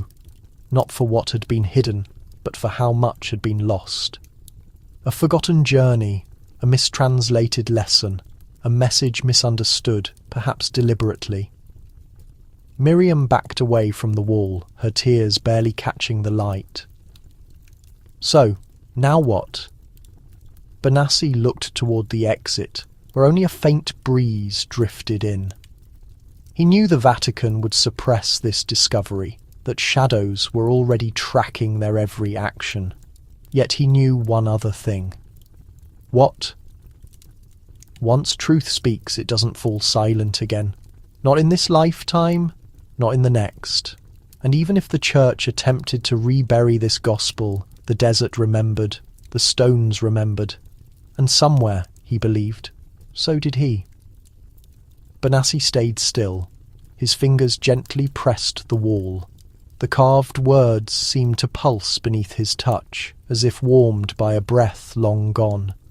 Miriam stood beside him, her eyes wide, not from dread but from something deeper. Awe, perhaps, or despair. "He said, 'Build no stone in my name,'" she repeated quietly. Matteo sat against the far wall, his voice low. "It redefines everything. Everything the Vatican is founded upon. Everything we swore to defend." Benassi turned. "What if it wasn't meant to be defended? What if it was meant to be set free?" Miriam glanced back at the narrow entry. "We're inside a monastery, surrounded by masonry, within a doctrine constructed entirely on cathedrals. What does it mean if Christ never asked for any of it?" Benassi's eyes stayed fixed on the wall. "It means the church wasn't born from an instruction, but from a memory. And memory fades when fear overshadows the truth." For a breath, silence reigned. The profound weight of that knowledge swelled in the room, more stifling than the stone itself. Then Matteo rose, brushing dust from his coat. "This scroll, this gospel, it wasn't rejected because it was false. It was concealed because it was true." Beyond the hidden room, the 12 silent, sightless statues in the chamber stood guard over a message never intended for altars or smoke. Benassi considered Rome, St. Peter's Basilica, its polished marble floors and gold cupolas shining beneath a divine radiance. Then he thought of these words carved in the dark, without rite or hymn. "He said, 'Build no stone in my name.'" Miriam whispered, "What if we were never supposed to construct anything? What if faith was meant to move, not settle?" Benassi gave a slow nod. Then the church ceased moving. A long time ago. In that instant, they felt no rage, no betrayal, only sorrow. Not for what had been hidden, but for how much had been lost. A forgotten journey, a mistranslated lesson, a message misunderstood, perhaps deliberately. Miriam backed away from the wall, her tears barely catching the light. "So, now what?" Benassi looked toward the exit, where only a faint breeze drifted in. He knew the Vatican would suppress this discovery, that shadows were already tracking their every action. Yet he knew one other thing. Once truth speaks, it doesn't fall silent again. Not in this lifetime, not in the next. And even if the church attempted to rebury this gospel again, the desert remembered, the stones remembered. And somewhere, he believed, so did he. It was close to midnight when Ubuna Toma finally spoke once more. The team had returned from the chamber in silence, their thoughts knotted like roots under the sand. The old monk sat in the chapel, the icon of the travelling Christ looking on. His blind eyes were open, yet still.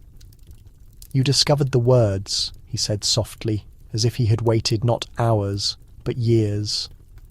Benassi confirmed with a nod. "We read them." Thomas slightly inclined his head. "Then you must hear the rest." He gestured for them to sit, his voice scarcely a whisper. It cracked with age, but held something deeper beneath it. Not just knowledge, but memory. "The scroll wasn't always here," he began. "It travelled south once, but its origin was in the north, where Roman sandals once crushed the soil and priests feared their own shadows." Matteo leaned forward. "You mean it came from Rome?"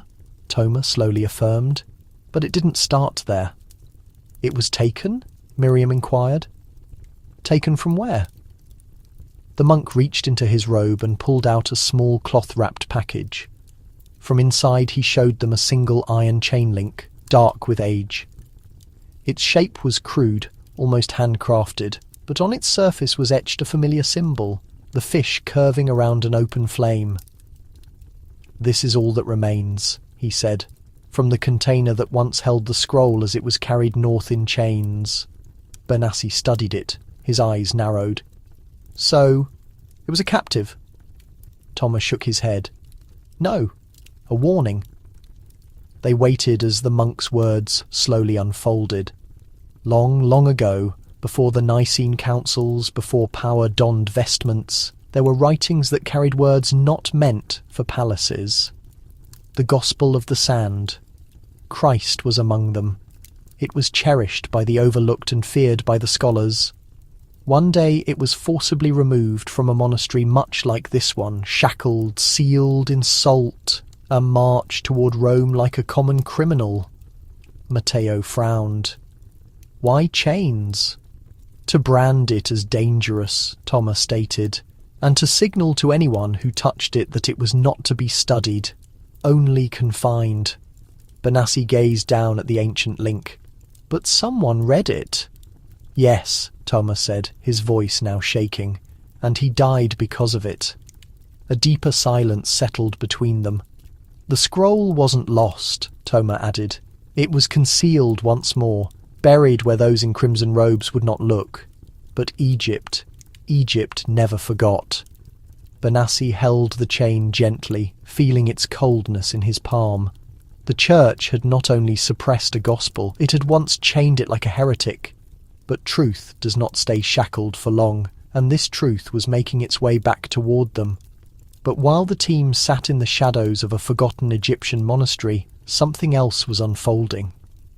Under the lofty ceilings of the Apostolic Palace, in the deepest part of the Vatican Library, behind a locked door marked only by a red wax seal, a letter lay waiting, not unread but unsigned.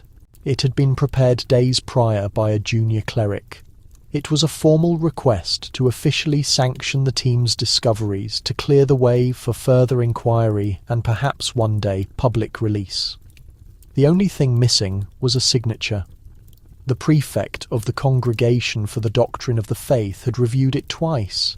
His name was Cardinal Alfredo Leone, a man whose silence was more known than his speech. He had signed countless documents over the years, statements, prohibitions, quiet authorizations.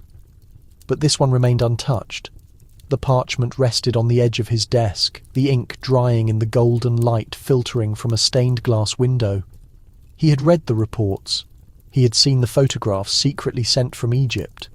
He had heard the low talk from archivists who had translated just enough of the forbidden gospel to grasp its significance.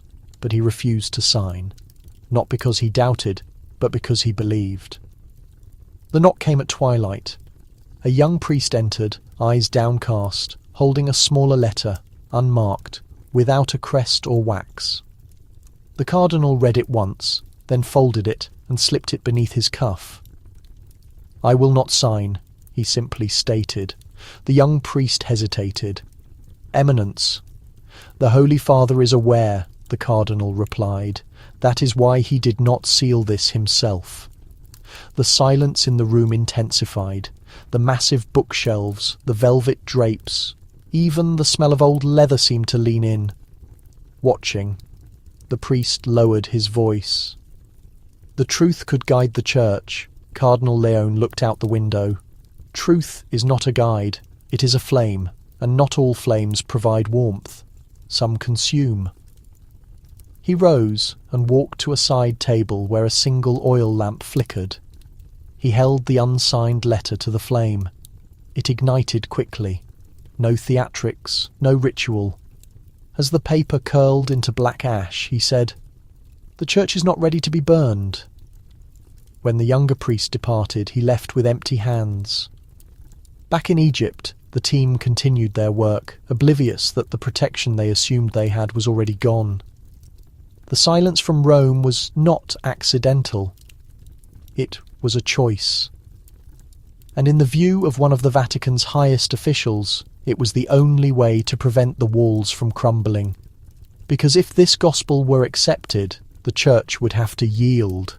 In a narrow, stone office beneath St. Peter's Basilica, buried deep below the Vatican gardens, an elderly man sat hunched over a desk. The room smelled of ink and decay. Light came only from a single bulb flickering dimly overhead. His name was Father Lucien Calvet. For most of his life, he had served as a Vatican archivist, a keeper of memory tasked with handling manuscripts no one else was allowed to see. He had translated fragments of ancient sermons, catalogued lost letters of early saints, and even held a brittle scroll rumoured to be written by Clement himself. But nothing had prepared him for the scroll from Egypt. It had arrived weeks earlier, under diplomatic cover, escorted by a man without a title who gave no name. The document had been wrapped in layers of linen and sealed with salt. Father Lucian was instructed to read it alone, translate what he could, and send no copies. He followed those instructions, but something began to happen. At first, it was subtle. He spoke less often. He stopped joining his fellow archivists for morning prayer. He locked his office from within. He refused to answer knocks. Then came the soft humming. Late at night, other clerics reported hearing him murmuring in Coptic, even though no one had ever heard him speak it aloud. Sometimes they heard laughter, other times weeping. One night he was found standing in the hallway, barefoot, his eyes vacant, repeating the same phrase over and over. He walked where the Nile meets the Sunday. When asked what it meant, he simply said, "He showed me, but not in words." A week later, Father Lucian vanished from his post. No formal announcement was made. His name was erased from the archivist registry. His quarters were silently cleared, but some knew where he had gone. A secluded room in a private wing of a Jesuit care facility on the edge of Lake Albano. A room without a crucifix, without books, without mirrors. He does not speak now, not of the scroll, not of Christ, not even his own name. Visitors are rare, and even those are observed. Yet on the wall beside his bed, someone has etched a symbol into the paint. A fish cradling a flame. It wasn't there when he arrived. No one knows who carved it. But the nurses say that sometimes when the lamp is low and the wind whispers through the open window, Father Lucien begins to smile. And when they ask him what he sees, his only reply is, "He is not gone. He only walked where we could not follow." Long before Father Lucian Calvert's voice went silent, before the scroll arrived in chains or the whispers reached Rome, there was another silence, a deeper one, buried under layers of time and secrecy. It belonged to a group few even within the Vatican knew existed, a fraternity not defined by robes or rituals, but by dust and stone. The order had no public name, no official seal, no written oaths. Its members were archivists, builders, scholars, and guards, men whose faces changed over generations, but whose purpose remained exactly the same: to guard what the Church could not eradicate and conceal what it could not explain. They were the ones summoned when relics resisted decay, when pages bled through sealed vaults, when history pressed too close to faith. They responded, not to the cardinals, not even to the prefect of doctrine, only to the man who wore the ring of the fisherman, and even then, only when he murmured their creed, non ex verbo sed excellentio. Not from the word, but from the silence. The Vatican team in Egypt had never heard of them. Father Benassi had passed them in the halls of the Archivum Secretum and never noticed. Miriam had once sat next to one of their agents on a flight to Cairo, assuming he was a bored academic. Matteo had read a margin note in a forbidden document referencing the guardians of the last drawer and thought it was mere poetry. But now the order was roused. Their chamber beneath the basilica had not been opened in over 50 years. Cobwebs hung like drapery. The altar was bare except for a single iron key resting upon a folded cloth. One by one, 5 men assembled in the dark, none younger than 60, none holding any formal rank. At the centre stood an old priest in a grey cassock with one blind eye. His name had been lost to time, replaced only by a whispered title, Custoda della Cenere, the Keeper of Ash. He placed his hand on the iron key and spoke the words that had not been uttered since the last scroll was found. The desert speaks again. And with that, the key was turned. Somewhere beneath Rome, in a room unrecorded on maps, a vault began to inhale. Its hinges groaned open, revealing not riches, but tools: ash, salt, linen, and oil. They were not preparing to study the scroll, they were preparing to bury it. But this time the words were already free, and for the first time in 100 years the Order feared it might be too late. That thought echoed through the marble corridors of the Vatican, but nowhere more heavily than in the chapel behind the high altar of St. Peter's Basilica. This chapel was not accessible to the public. It could not be found on any official tour, yet it had been visited by more popes than any other place in the Holy City. At its heart stood an icon known only to a select few, the Black Madonna of the Deep Veil. She was carved of dark olive wood, her face softened by time, her eyes painted with a gaze that seemed almost sentient. Most assumed she was just a variation of the Madonna and Child, a forgotten gift from a long-dead king. But those who knew her true history spoke of her in hushed tones, or not at all. Beneath her feet, built into the very altar that held her image, was a small compartment. It required 3 keys to open. One was held by the Custode della Cenere, another by the Pope himself. The third had been interred with a man who died in 1968, his name erased from the Vatican registry. But the Order of Dust and Stone had preserved a method, and this time all 3 keys were brought together. Late one night, under cover of moonlight and silence, the compartment was open for the first time in over a century. What lay inside was not gold or jewels, not a relic of a saint or a fragment of the cross. It was a piece of papyrus wrapped in red cloth, faded but intact. The language was unmistakable. Not Latin, not Greek. Coptic, the same dialect as the forbidden gospel from Egypt. It had been kept there, beneath the Black Madonna's gaze since the time of Pius IX, passed down from pope to pope, hidden from councils, unmentioned in records, only read once every generation by a single chosen eye. The last man to read it had died without a word. But now the fragment had a counterpart in the desert, and the Vatican could no longer pretend it stood alone. The custode unwrapped it gently. He did not need to read the entire passage. He knew it by memory.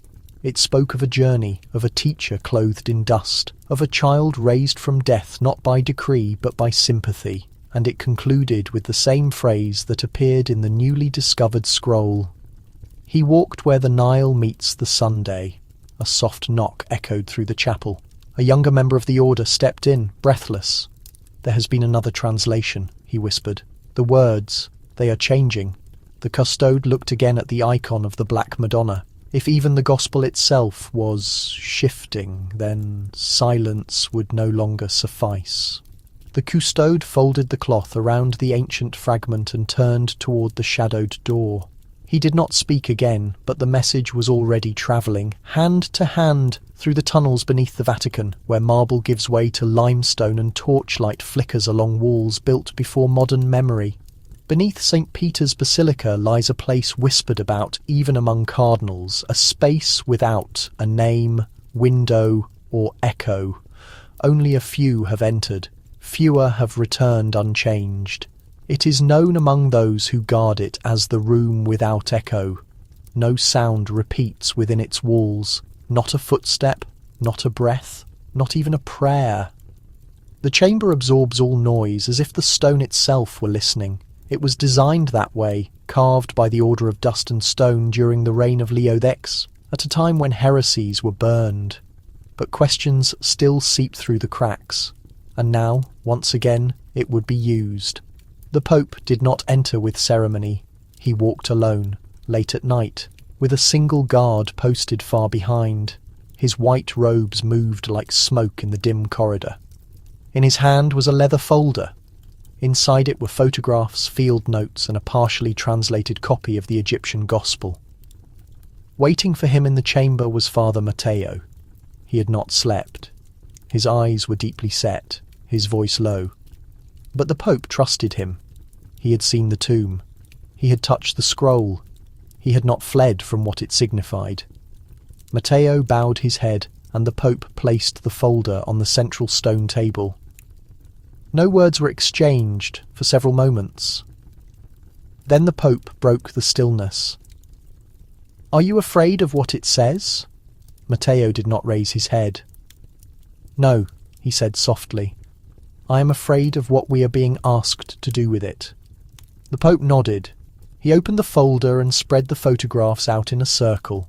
One showed the Eye of Horus carved next to a fish. Another displayed the parable of the three roads, written in a dialect lost since the early 4th century. There was a long pause. "Is it real?" the Pope finally asked. "Yes," Matteo answered, "and it was not intended for us." Behind them the torches flickered, but no echo followed. It was in that moment, surrounded by silence, that the Pope made a decision. Not a public one, not a recorded one, but something deeper. A choice to follow the truth, even if it meant proceeding alone. And when he stepped out of the room without echo, he left the folder behind. Some claim it still rests there, unopened since that night, waiting for the next voice brave enough to break the silence. That voice never materialized, not in the way the world anticipated. Instead, what followed was a decision made in the highest rooms of the Holy City. A decision never chronicled, never spoken aloud, and never signed with traceable ink. Only a seal, a red one pressed into wax and marked with a rarely used symbol. The crossed keys encircled not by laurel, but by flame. It happened on a morning like any other. The bells of St. Peter's Basilica rang as usual. Pilgrims gathered in the square. Choir boys sang in Latin beneath the vaulted ceilings. But beneath all of it, in a chamber just beyond the reach of tourists or even most clergy, 3 men gathered behind locked doors. One was the Pope. The second was the Custoda della Cenere, the keeper of ash. The third was a figure without robe or ring, known in hushed rooms only as the Recorder. He held no rank in the church, but his role was clear: to witness moments that could never be written down. The scroll had already been secured, wrapped in oil-soaked cloth, and placed inside a lead-lined box. It sat between them on a slab of ancient stone, the air heavy with the scent of myrrh and thyme. The Pope placed his hand on the box, but did not open it. "It cannot be destroyed," he said. "No," the custode replied, "but it can be made to sleep." The Recorder opened a small case. Inside was a decree, handwritten, labelled not as law, but as an internal act, non actus canonici. A decree outside doctrine, a Vatican secret, never to be read from a pulpit or printed in a book. The Pope read it once, then he reached for the seal. He paused. Outside, the bells of St. Peter's rang again. Birds flew over the dome. Tourists took pictures, unaware that just beneath their feet, the course of church history was shifting like sand in a crypt. With one slow press, the seal met the wax. The Recorder nodded, and that was all. No announcement, no meeting of bishops, no headlines. Only a silent agreement that what had been discovered in Egypt would not see the light of day. Not now. Perhaps never. The box was taken away, not to the archives, but somewhere deeper. A vault mentioned only once every generation. The Pope stood alone for a long while after they left. He looked to a crucifix on the far wall, then to the stone table where the box had rested. And finally, with a whisper no one was meant to hear, he said, "Forgive us not for hiding the truth, but for fearing it." Those words would never appear in any Vatican record, but they clung to the memory of Father Matteo as he stepped back onto the Egyptian sand. The night air was sharp against his skin. The sun had set long ago, but the ground still radiated heat, rising up through the soles of his shoes like a ghost of the day. The others stood silently beside him, the linguist, the Jesuit scholar, the Coptic driver who now refused to sleep indoors. They had returned to the monastery with one final task, not to unearth, but to inter. Somewhere behind them, Vatican orders still hummed on encrypted lines. But here the world was still and cold. Father Matteo clutched his satchel tightly. Inside was not the original scroll that was already locked away in Rome. But what they carried now was perhaps more dangerous. Copies, notes, fragments, impressions made from the carved walls of the hidden chamber. Too much had been witnessed, too much had been remembered, and someone had to ensure it could never be reassembled. They proceeded beyond the shattered pillars behind the cloister, where the ground shifted with loose rock and the remnants sighed with the breeze. An Abuna Toma had cautioned them once that these grounds retained every memory. He had passed away just days prior, peacefully, they had been told, though some swore he had spoken a final word with his last breath. Truth will never yield now. With only the heavens watching, the group descended once more into the catacomb, but something felt amiss. A doorway that had never fully opened before now stood slightly ajar. The iron peg that had secured it was displaced, as if by invisible hands. The air was colder than expected, not musty, not aged, but affected by an entity that had been and gone. Father Matteo lifted his lantern. Shadows leapt across the walls. The room was vacant, not completely. The wall paintings were untouched. The markings had not been scraped off, yet the container that had held the stone tablet, the one etched with the message that mirrored the forbidden gospel, was missing. No evidence of force, no footprints in the dust, only emptiness. The Jesuit scholar made the sign of the cross without speaking. "What could this mean?" the linguist whispered. Matteo replied softly, "It means we are not the sole observers." The desert wind moaned through the ruined upper walls, and for the first time since this quest began, no one mentioned Rome. They spoke only of what must be done now, before dawn arrived, before anyone else appeared, and before the desert chose to remember their names as well. That was the moment Father Matteo reached beneath the stone slab and pulled out the final box. Unlike the others, this one was sealed in layers of rough linen, saturated in oil and tightly bound with cords, rubbed in salt. The material crackled under his touch, stiffened with age and something older, ritual perhaps, or terror. The box had never been opened, not since it had been concealed there by an Abuna Toma's own hand decades before, or so the sightless monk had claimed before his passing.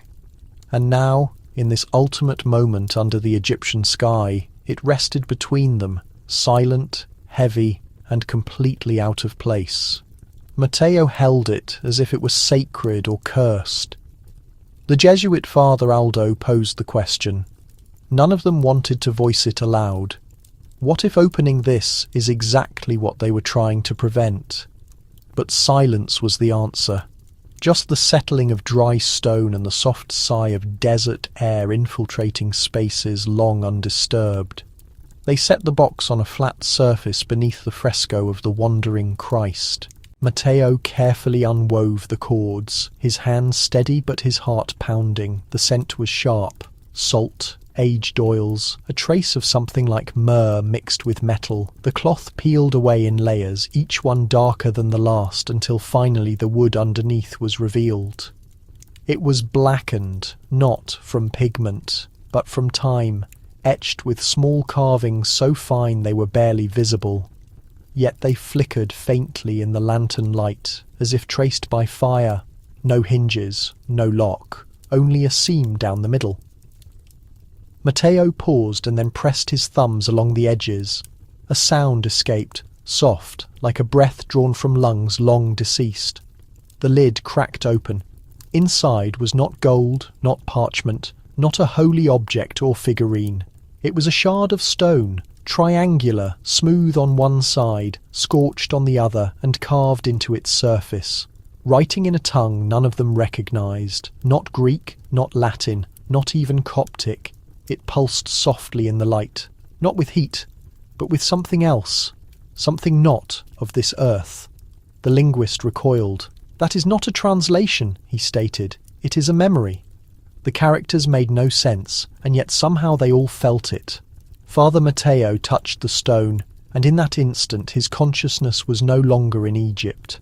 He saw a river wider than the Nile, illuminated by flame.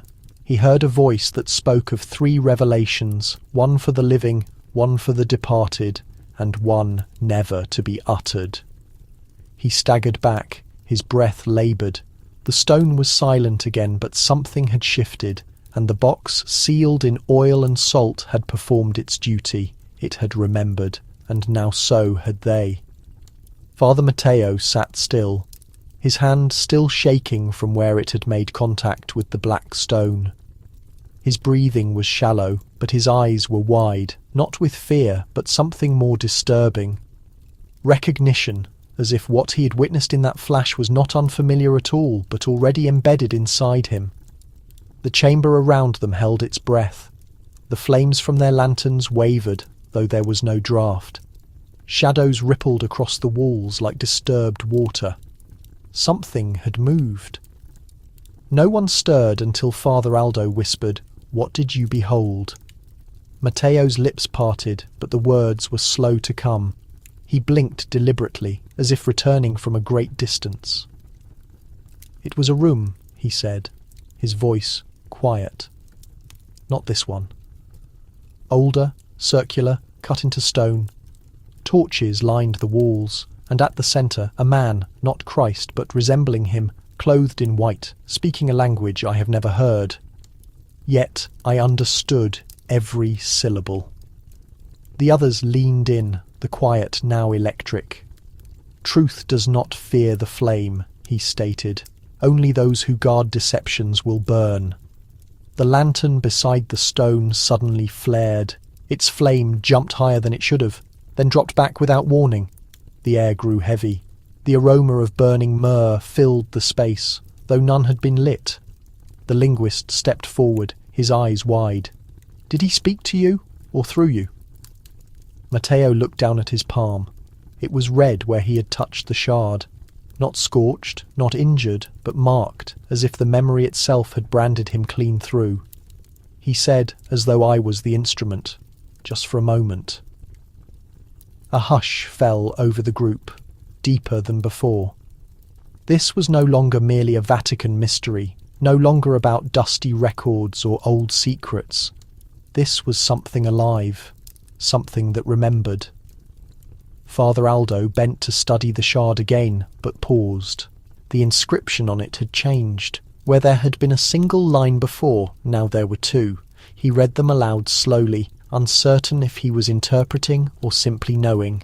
"Do not pursue the flame," he said. "It will only show you what you already possess."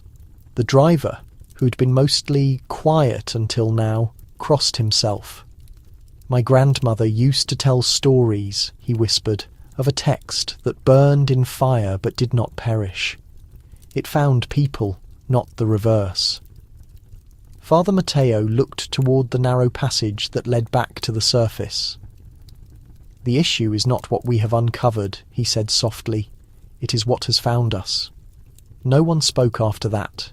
The stone rested between them like an eye that never closed, watching. And far above, the stars shifted behind a thin cloud cover, as if something in the heavens, too, had begun to remember. By the time they reached the monastery's upper floor, the hallways felt older, more silent. The driver's steps lagged behind them and none of the priests spoke. Every light seemed dimmer now, as though the fire had grown uncertain of its place in the world. Then came the silence that was different. Abuna Toma's bedroom door, usually left partly open, now stood shut. A light linen curtain hung still outside it. No candle burned inside. Father Matteo knocked lightly once, no reply. Then again, still nothing. He stepped within. The blind monk lay motionless on the cot, his body draped with a simple white sheet, though his face remained uncovered. He had passed away with his hands folded over his heart, as if awaiting a visitor, but someone had already arrived. A small fragment of papyrus lay beneath his fingers. A message. Old, delicate. Matteo knelt and carefully drew the note free. The others watched from the doorway, holding their breath. The note was only one sentence, scrawled in black ink that had blurred softly into the paper's fibres. Truth will never kneel. The identical words they had heard whispered before, half-believed, carried by air and recollection. But now they were written definitive, as if an Abunatoma had waited his entire life for the moment he could pass them on. And then Father Aldo, standing nearest the bed, noticed something else. The monk's rosary, normally plain and wooden, had been replaced.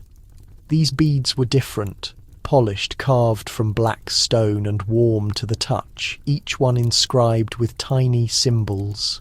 Not Latin, not Coptic, something more ancient. None of them spoke. They interred Abunatoma before the sun rose, not in the monastery's burial ground, but next to the old well near the back wall where the stone markers bore no names. It was the monk's personal request, written in a folded note tucked inside his final scripture. "Do not place me with those who are remembered," it requested. "Let me rest where only silence remains." As the first light of morning touched the edge of the sky, Father Matteo dropped a handful of soil into the grave.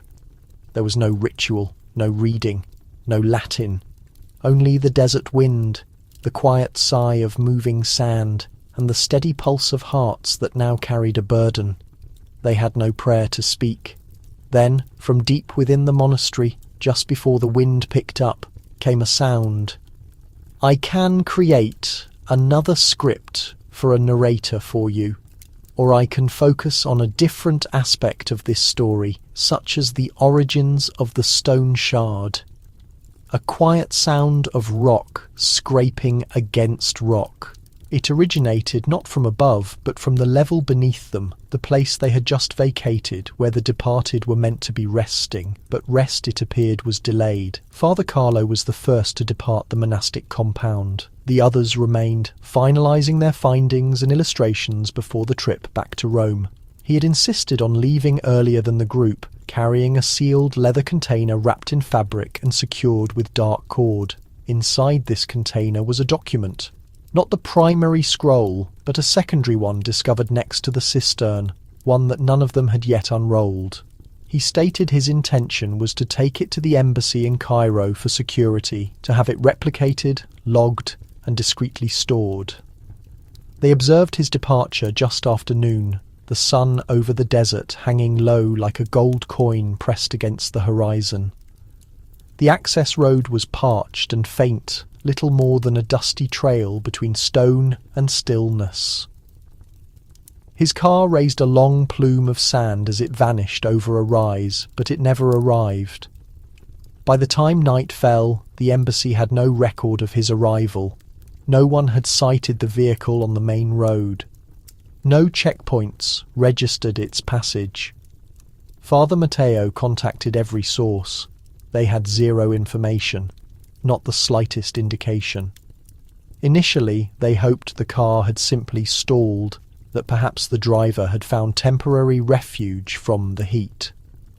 But by the next morning, that hope had dwindled. A search mission was assembled.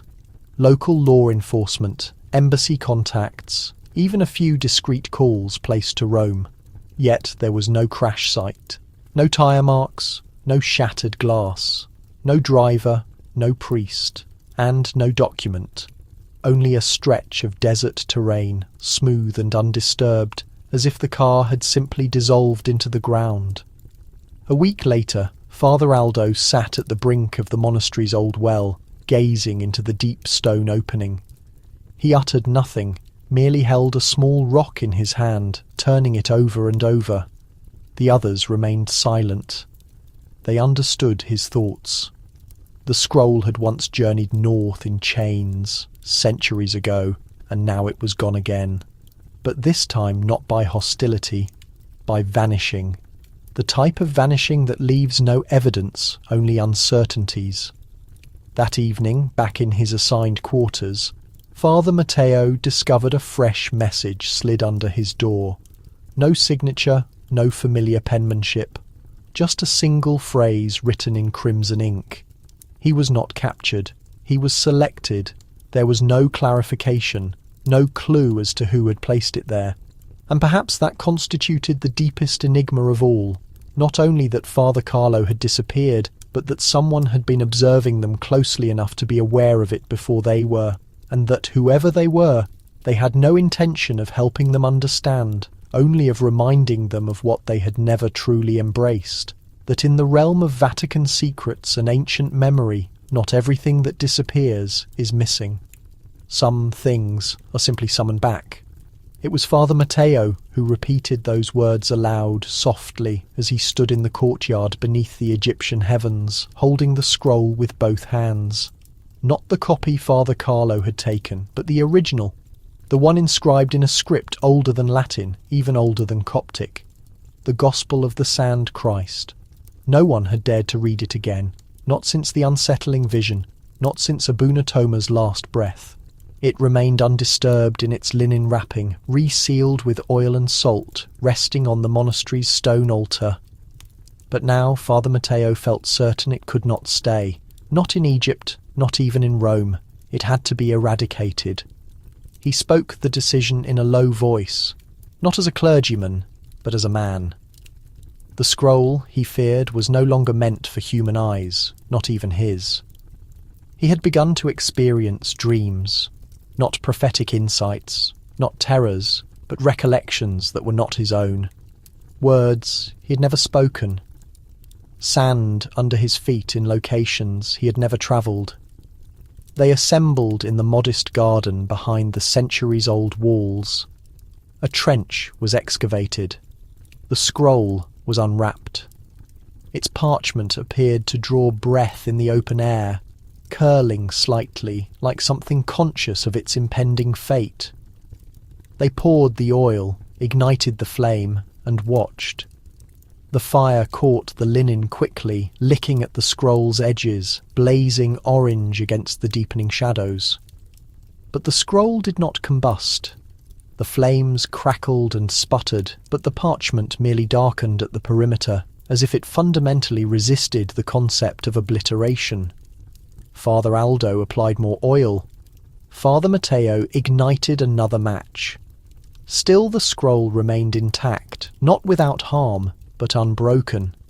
The characters, although charred, glimmered faintly, as if the pigment itself was defying the heat. One of the younger monks observing from the entrance murmured something in Coptic. Father Matteo asked him to repeat it. The monk looked unwell. It stated, "Not everything written in fire may perish in it." The words were not his own. They originated from the scroll itself, a phrase no one recalled having read before. But there it was now, shining gently in the firelight, animate, watching. Father Matteo knelt and began scooping sand onto the scroll, not to preserve it, but to end the ritual. The others joined him. The fire sputtered and died out. The scroll survived. They reburied it that night, deeper than before, beneath the flagstones of the chapel floor, sealed within a container of lead and prayer. And though none voiced it, they all shared the same apprehension. It was not that the scroll could not be destroyed, it was that it refused to be.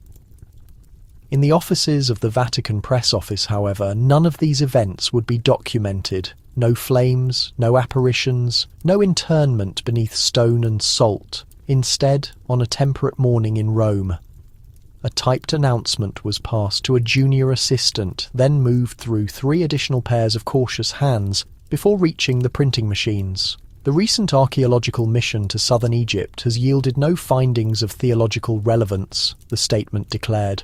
All items collected were deemed historically significant, but not spiritually consequential. It was printed on premium cream paper with the seal of the Apostolic Palace at the top and the date neatly typed. March 7th, 1983. No signatures were appended, no names of priests, scholars, or officials. The document projected an image of meticulous bureaucracy, a tone both detached and conclusive, but the men who had been there, who had felt the gospel and watched it withstand fire, recognised the statement for what it truly was. A gentle falsehood, a veil intended to obscure something too vast and too ancient to be explained. Father Matteo read the communiqué 3 times. He was back in Rome by then, seated on a bench in the shadow of St. Peter's Basilica. Pigeons walked around his feet. Tourists took photographs near the obelisk, oblivious to the narrative that would remain untold. He folded the paper carefully and placed it into his jacket. The linguist, Brother Lucien, also received a copy. He incinerated his in a metal trash can behind the Jesuit residence, then gazed at the smoke as if attempting to interpret it. No findings of theological interest yet. They had held a scroll that shifted its content from one reader to the next. They had observed a fresco of Christ, dressed in Egyptian robes, and stood in rooms etched with truths no pulpit had ever proclaimed. The press release was not merely a denial, it was an eradication. But Father Matteo understood the anxiety underlying it. Some truths cannot be regulated. Some stories, once given voice, decline to return to silence. And perhaps that was the Church's deepest dread. In the subsequent weeks, reporters ceased their inquiries. The story receded from Italian newspapers. A solitary brief piece appeared in a German academic publication, only to be recalled before the second printing. Its author never published anything again. Back in Egypt, the monastery returned to its routine of devotion and quietude. The monks refinished the floor with new stones. The scroll rested beneath them, undisturbed and unnamed, and high above, within the walls of the Vatican. That concise sentence resonated down polished marble corridors. No findings of theological interest. A sentence intended to terminate a matter. But entrances, once opened, never entirely lose the memory of the hand that manipulated the key.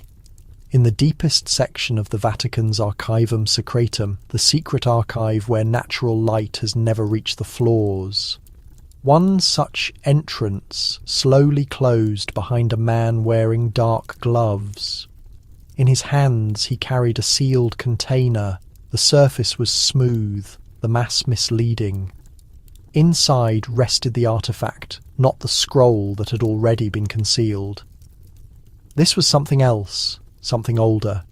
The artifact was sent not for analysis, not for dissemination, but to be silenced. Its arrival was not logged in the official archive records. No signature, no date, no mention of Egypt. It was categorized under a classification used only 4 times in the past 2 centuries. Non-circulandum, meaning it is strictly forbidden to circulate. Father Matteo had not been informed of its storage location. He only overheard whispers, just enough to grasp that the artifact had been moved deeper than even the relics of the saints, deeper than the Chamber of Skulls, past the locked shelf where a broken sword that once belonged to the Knights Templar lay in 2 corroded pieces. It was rumoured this artifact emitted a faint warmth, though no light escaped the box. When handled for too long, it caused skin irritation. Some claimed to experience thoughts that were not their own. One archivist, a young man from the seminary with flawless Latin, was granted 5 minutes with it. After 3 minutes, he passed out. After 5, he never served as a translator again. The artifact, it was said, could not be catalogued because no one could determine its composition. Metal, stone, bone, or something altogether different. What unnerved the archivists most was not what they could recognise, but what defied recognition. A senior cardinal made the final call to seal it behind a triple lock in a vault designated for items the Vatican deemed faith-adjacent, a term utilised when an object was too strange to bless and too hazardous to destroy. No blessings were offered over it, no rituals performed, only a quietness, a stillness that settled over the vault like dust that had been waiting for centuries to return. One individual who saw the artifact described it only once, in a letter that was never delivered. He wrote, "It originated not from the era of Christ, nor from the era of Egypt. It came from something preceding both, and it did not belong in any sanctuary constructed by human hands. The letter was burned, the words were lost. But the artifact remains somewhere beneath the Vatican, behind 3 secured doors, in a room without a name. It does not issue a sound, it does not move, but it waits. And silence, when sufficiently profound, is never truly motionless. For weeks that quietness lingered in the Vatican vaults, heavy and oppressive. Yet above, in the archives, where men still spoke softly of forbidden writings, the scroll had begun to become active once more. Not by human effort, but through its content. It was Father Matteo who first perceived it. He had been assigned to a translation department on the western side of the library, far removed from the lower vaults. The Vatican intended to keep him occupied, harmless, monitored. But one morning, as the light through the tall window illuminated his desk, he noticed something impossible. A copy of the Egyptian scroll, the very one he had assisted in concealing, lay open before him. He had no memory of placing it there. At first, he suspected weariness had deceived his perception. Yet as he leaned closer, the air surrounding the parchment seemed to vibrate. The ink faintly shimmered, alive beneath the morning light. He reached for his spectacles, and as the glass met his eyes, he realized the words were shifting. They did not move like living things, nor did they blur like optical illusions. They were rewriting sentences that had been familiar just days before, now altered into phrases he had never encountered. In one line, a narrative of compassion was transformed into a warning. In another, the name of Christ was replaced by a symbol, the cross, interlaced with an ankh encompassed by fire. Matteo muttered a prayer softly, though he was uncertain why. He looked away for just a moment to steady himself, to perform the sign of the cross. When he looked back, the words were different. The scroll now seemed to communicate directly. It was not Latin, not Greek, not any language he recognized, yet he comprehended it. Do not fear the fire. It stated. It remembers what the water forgot. He froze. The ink appeared to move with the rhythm of speech, pulsing gently like a heart beneath translucent flesh. The words materialized, paused, and then dissolved, replaced by new ones. Another sentence formed. The word lives even when the mouth is silent. Father Matteo stumbled backward, almost overturning his chair. The air was thick with the scent of myrrh, although none had been lit. He traced his hand across the parchment, desperate for comprehension. The texture was warm, vibrant, but when he blinked, it was gone, replaced by the same old translation he had studied for months. The identical text, dry and inert save for one modification at the bottom corner. In handwriting not his own, a new line had appeared. You were chosen to hear, not to speak. He stared at it for an extended time, his breathing irregular, his pulse pounding in his chest. For the first time in his life, Father Matteo understood that some Gospels do not require to be read aloud. They read you instead. That final sentence pursued Father Matteo like a whisper through marble halls and candle-lit corridors. It echoed in the silence of early morning devotions, and followed him into the shadows of the Vatican's eastern section. But it was not Matteo the scroll sought next. It was someone else. Beneath the brilliant illumination of St. Peter's Basilica, there exists a room that most cardinals never access. Tucked behind the Room of Tears, where every newly elected pope weeps and prays before facing the public, is an entrance with no name, no lock, only a brass handle that is cold, even in the heat of summer. Only 2 living individuals possess the authority to open it, the reigning pope and one man whose title is never spoken publicly. That day the Holy Father walked there unaccompanied. He had not slept. The Vatican's official press release was already in circulation, refuting all findings from the Egyptian mission. A simple account, sterile, easily forgotten, the kind written not to inform, but to erase memory. And yet the scroll had not been forgotten. It had trailed him. The guards gave a respectful nod as he passed. He offered no blessing, just a quiet nod and the same pale expression.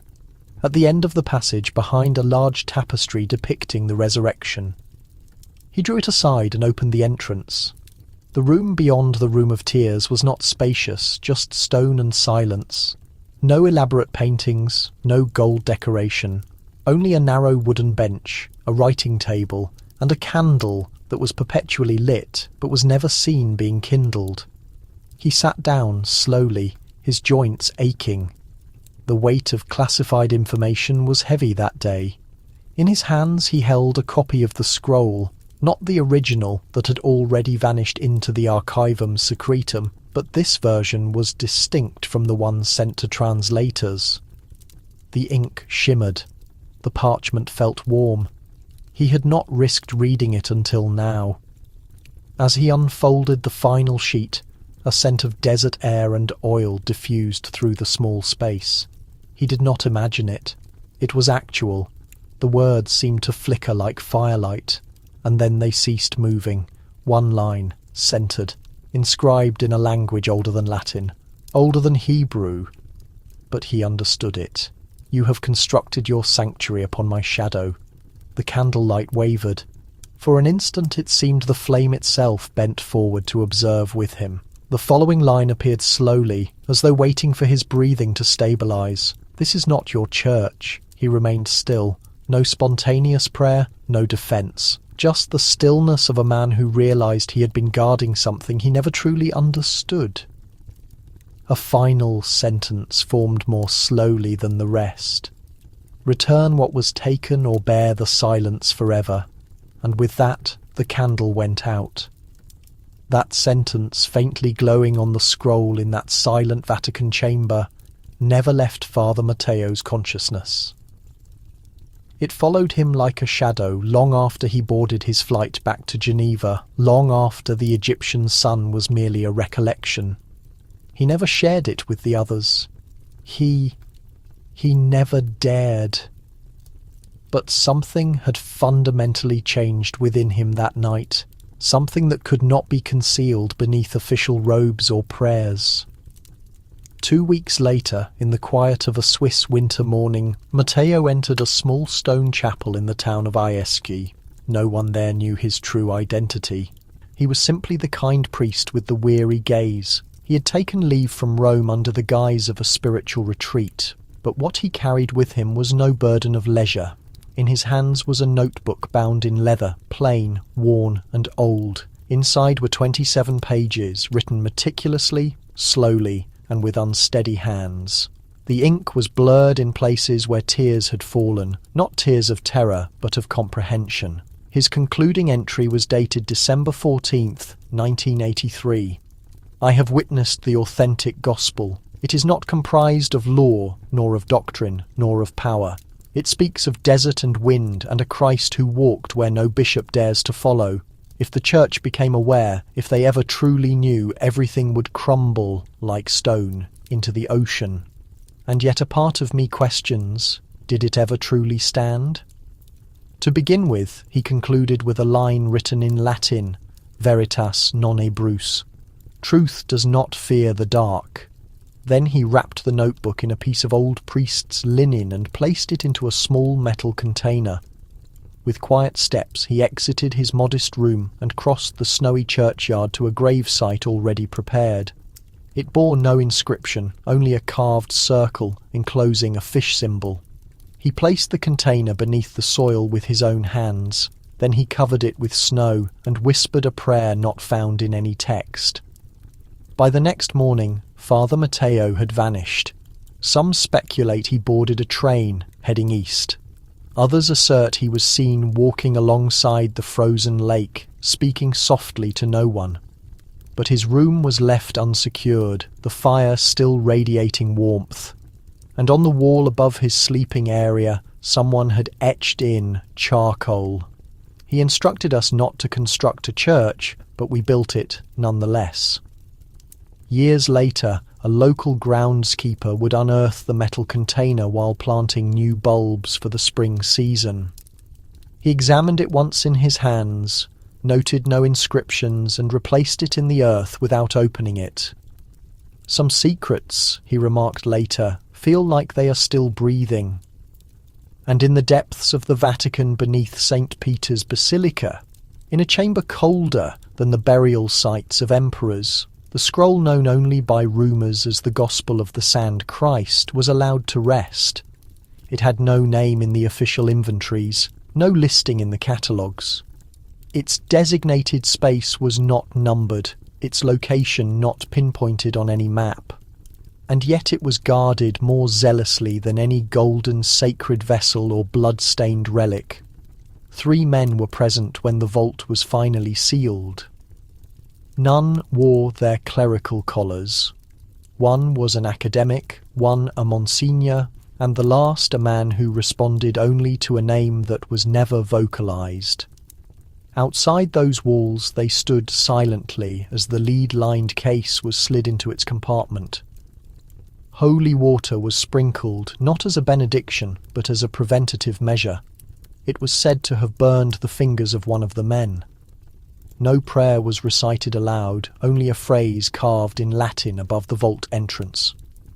Quod non potest amiti non potest inveneri. What cannot be lost cannot be found. The scroll was placed behind 3 doors. The first was stone, as ancient as the city itself. The second was iron, corroded and cold, a remnant from the era of the early Inquisitions. The third was glass, but not conventional glass, blackened, peculiar, and gently humming, as if it recalled utterances too old for language. Outside, in the streets of Rome, bells chimed for evening mass. Pilgrims congregated. Candles flickered. Faith proceeded onward, unaware that something older than established belief now lay concealed beneath their footing, but the Vatican was aware. Somewhere inside the Apostolic Palace, a red dossier was stamped Archivum Silentium. It was filed behind a drape, behind a locked door, inside a cabinet that had not been accessed since 1939. Only one name was written in pencil on the cover, not of the scroll, but of the monk who first revealed it, Abuna Toma, and subsequently all traces disappeared. The linguist who assisted in its deciphering went back to Argentina. The Jesuit was reassigned to a missionary post in northern Alaska. The archaeologist entirely resigned from the church. Their names were never mentioned collectively again, but once. Each year, on the Feast of the Epiphany, a single candle is lit in the lower chapel beneath St. Peter's. No hymns, no visitors. Just a solitary flame left to burn beside a religious image no one can identify, and on that image, beneath layers of dirt and smoke, the faint outline of 3 symbols remains visible: a cross, an ankh, and a subtle flame. Some suggest the scroll still communicates, not through sound, but in dreams. And when the air circulates through the basilica at night, passing beneath the marble flooring, it carries a low murmur that no priest dares to translate. But it always concludes the same way. He walked where the Nile meets the sun, and he never departed. Thousands of miles from Rome, in a quiet university town in southern France, a professor named Lucien Vallon sat alone in his study, turning pages in a stack of old Coptic transcripts. The rain gently tapped at the window behind him, but his concentration was far from the present moment. For over 30 years, Vallon had been known in academic circles as a dependable, precise scholar, respected but rarely read outside his specific discipline. Then, in the spring of 2022, something shifted. Without warning, he withdrew from a significant research initiative, cancelled a scheduled lecture at Cambridge, and stopped replying to emails from his peers. Weeks elapsed, rumours circulated, illness perhaps, or retirement. But then he reappeared, presenting a paper that surprised everyone. Its title was Impossible Egyptian Christianities. The document deeply affected his field. It proposed that early Christianity may have flourished not just in Rome or Jerusalem, but also deep within the sands of southern Egypt, among overlooked monastic groups, hidden symbols, and texts that should not logically exist. Vallen's manner was calm, judicious, but beneath the measured prose was an unspoken urgency. He highlighted theological configurations never before documented, rituals combining early Christian ideas with ancient Egyptian mysticism, a language that seemed designed not for conversion, but for deep concealment. Initially, the paper was dismissed. Too conjectural, too sensational. But then came the references. Buried within the citations were unusual mentions of unpublished Vatican papers, of conversations with retired clergy who refused to be named, and of a now missing manuscript that appeared only once in a Swiss auction catalogue in 1974.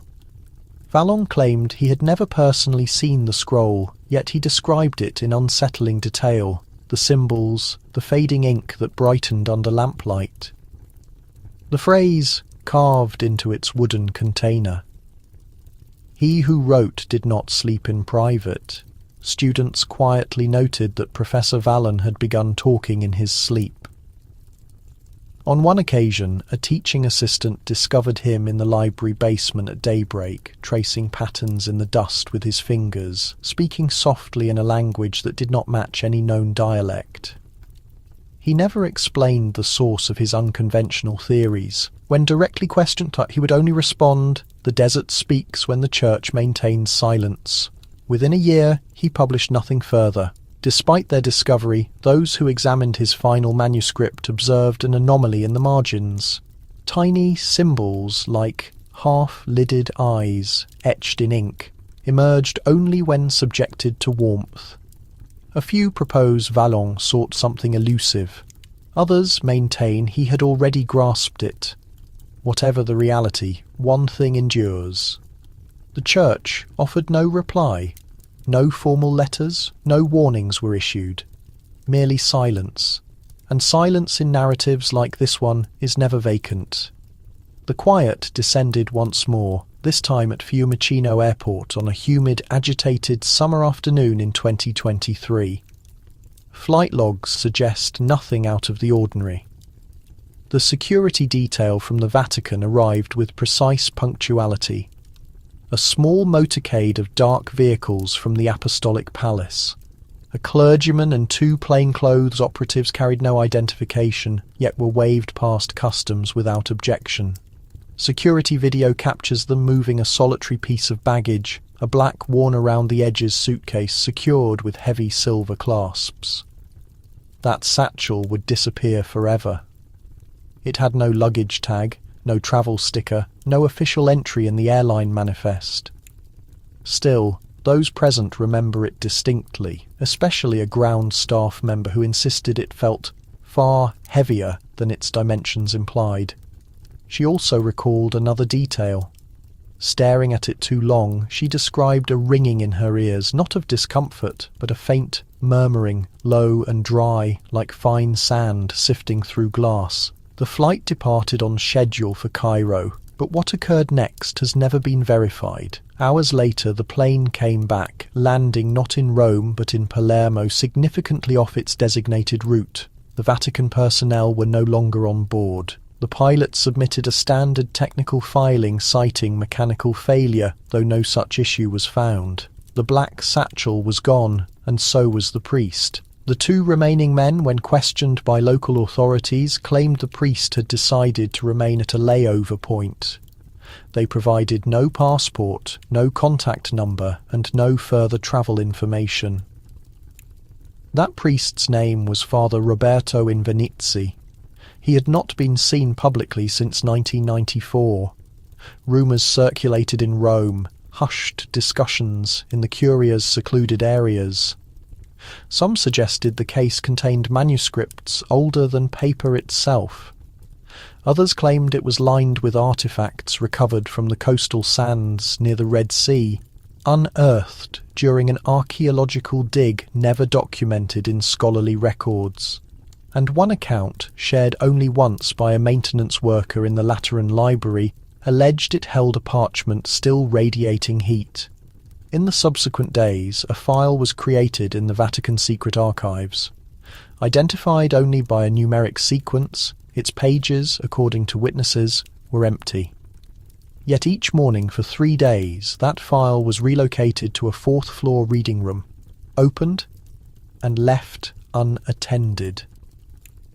It was consistently secured before noon. No one ever saw who reviewed it, but when asked what the folder held, a bishop once quietly replied, "It was never the case. It was what came after it."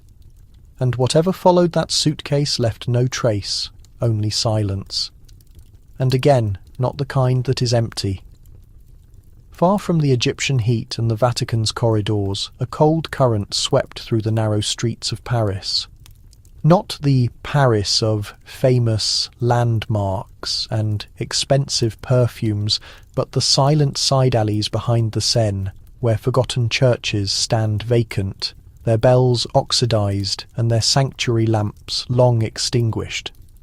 It was in one of these overlooked chapels, Saint-Julien-le-Pauvre, that a woman named Margot Duvon observed something peculiar. Margot was a restorer, skilled in pigments and plaster. She had been assigned to revitalize the faded murals along the church's east wall, murals that had been deteriorating since before World War II. She anticipated discovering mildew damage, perhaps even water damage from decades of neglect. What she uncovered instead was a repeating design. Beneath the surface paint, concealed by a layer of grime and lime wash, were symbols that had never been documented. Spirals, interconnected crosses, and shapes that resembled half letters, half something more ancient. They did not align with any known language, and yet when Margot touched them, she perceived something. Not warmth, not cold, but a presence, as though someone was observing her through the stone. Initially, she kept her silence. She made sketches at home, copying the strange glyphs onto thin vellum sheets by candlelight, meticulously replicating every curve and line by hand.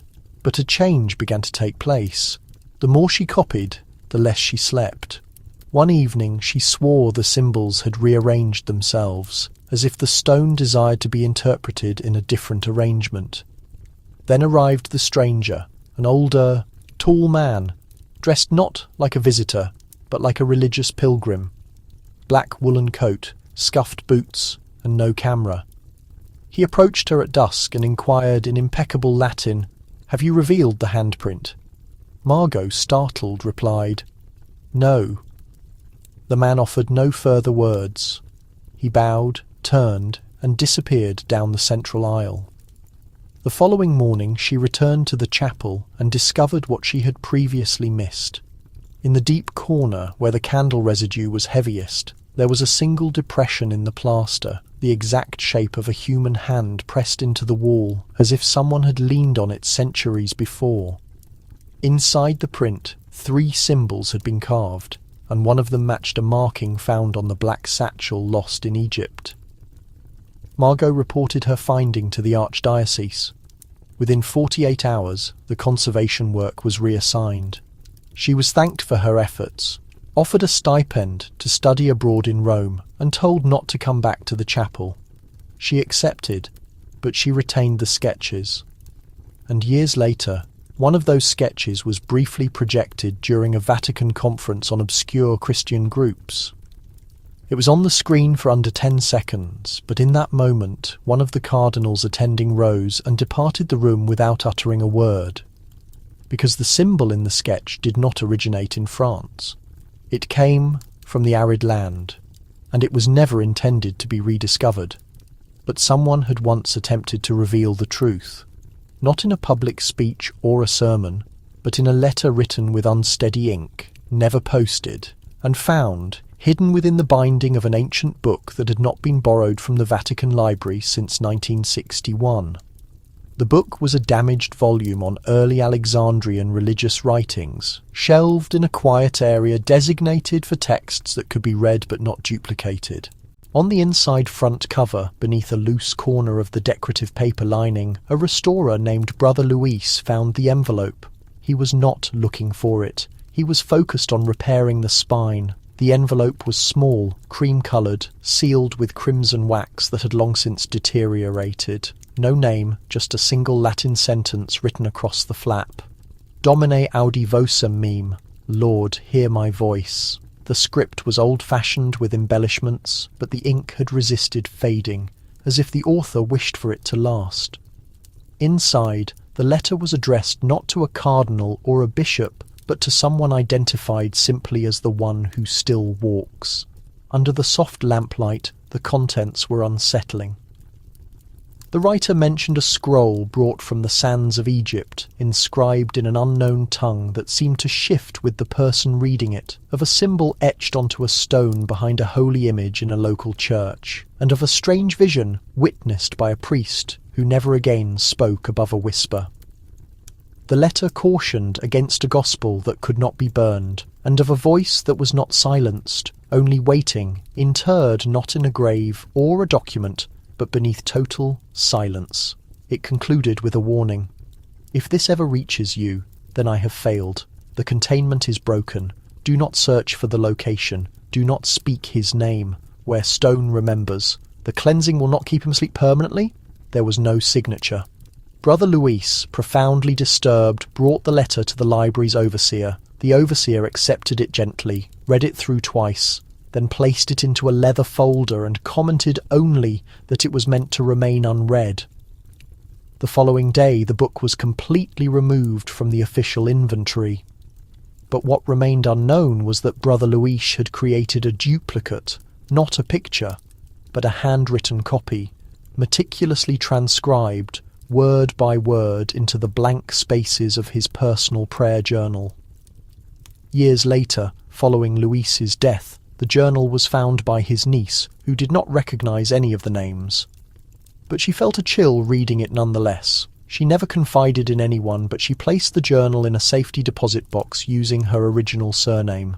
And to this day, that box has never been opened, because some correspondence is not intended to be delivered. It is intended to endure. The gospel referred to, the one Vatican priests retrieved in Egypt, was unlike any manuscript the Church had ever possessed. It was not made from treated animal skin, but from something more ancient, something rough and fibrous, as if the desert ground itself had been compressed into pages. The ink did not lighten. The characters within did not resemble Greek or Coptic, but something far more primordial, inscribed in a language that communicated even when unread. It had no confirmed author, though scholars speculated its voice was older than the Council of Nicaea, older even than the earliest hermits. No one knew who first called it the Gospel of the Sand Christ, but the name adhered to it like fine dust to cloth, repeated quietly by monks in remote regions of Egypt's forgotten monasteries. The Vatican had locked it away, not because its claims were false, but because it was too authentic. Truth, unconstrained by dogma, has a tendency to ignite, and this gospel offered no solace. It did not discuss redemption or wrongdoing. It spoke, instead, of a figure who roamed, not instructing, but listening.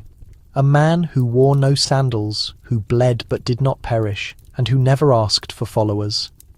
It concluded without a resurrection. That element alone, they believed, rendered it dangerous. But it was the final inscription, the one written unevenly across the bottom margin of the last page, that truly terrified them. For countless generations, it had remained untranslated. Every language expert who examined it resigned. Characters shifted, meanings became obscured. One Jesuit called it a sentence that takes a breath when you blink. And then, in 1983, Father Dario Benassi read it out loud. He had no translation guide. He simply stood alone in the Vatican's underground archive and allowed the words to form in his mouth as if they were a recollection. His voice echoed once and then ceased. He did not speak again for one full week. When he finally came out, his hair had turned completely white. He did not record what he read, but he did write a single sentence on the wall of his private room that night, using only candle soot and his fingertip. He walks until we stop watching. No one could fully explain the meaning, not entirely. But since that event, the Church has never officially acknowledged that Gospel's presence. Its folder is not listed in the secret archives. Its whereabouts are unknown. Perhaps returned to the desert, perhaps concealed beneath stone in a chapel no longer noted on Vatican surveys. Still, the final phrase persists. Some suggest it is not meant to be comprehended. Others claim it already is, just not sanctioned. And there are murmurs that the line is not the end at all, only suspended, waiting for someone to complete it. That person may have arrived on a night in Vatican City when nothing was documented. No bells sounded, no lights flickered. But something shifted beneath the marble floors of the Apostolic Palace. Something minor and rapid, like a breath held too long. The guards at the ceremonial entrance reported no trespasses. The Swiss Guard logbook showed nothing amiss. And yet, at exactly 2:13 in the morning, the Vatican's internal surveillance network powered down. Not a malfunction, not a failure. Powered down. All video from the hour between 2:13 and 3:17 is missing, not corrupted, erased. Father Salvatore, who was overseeing the monitoring room that night, maintained he never left his post.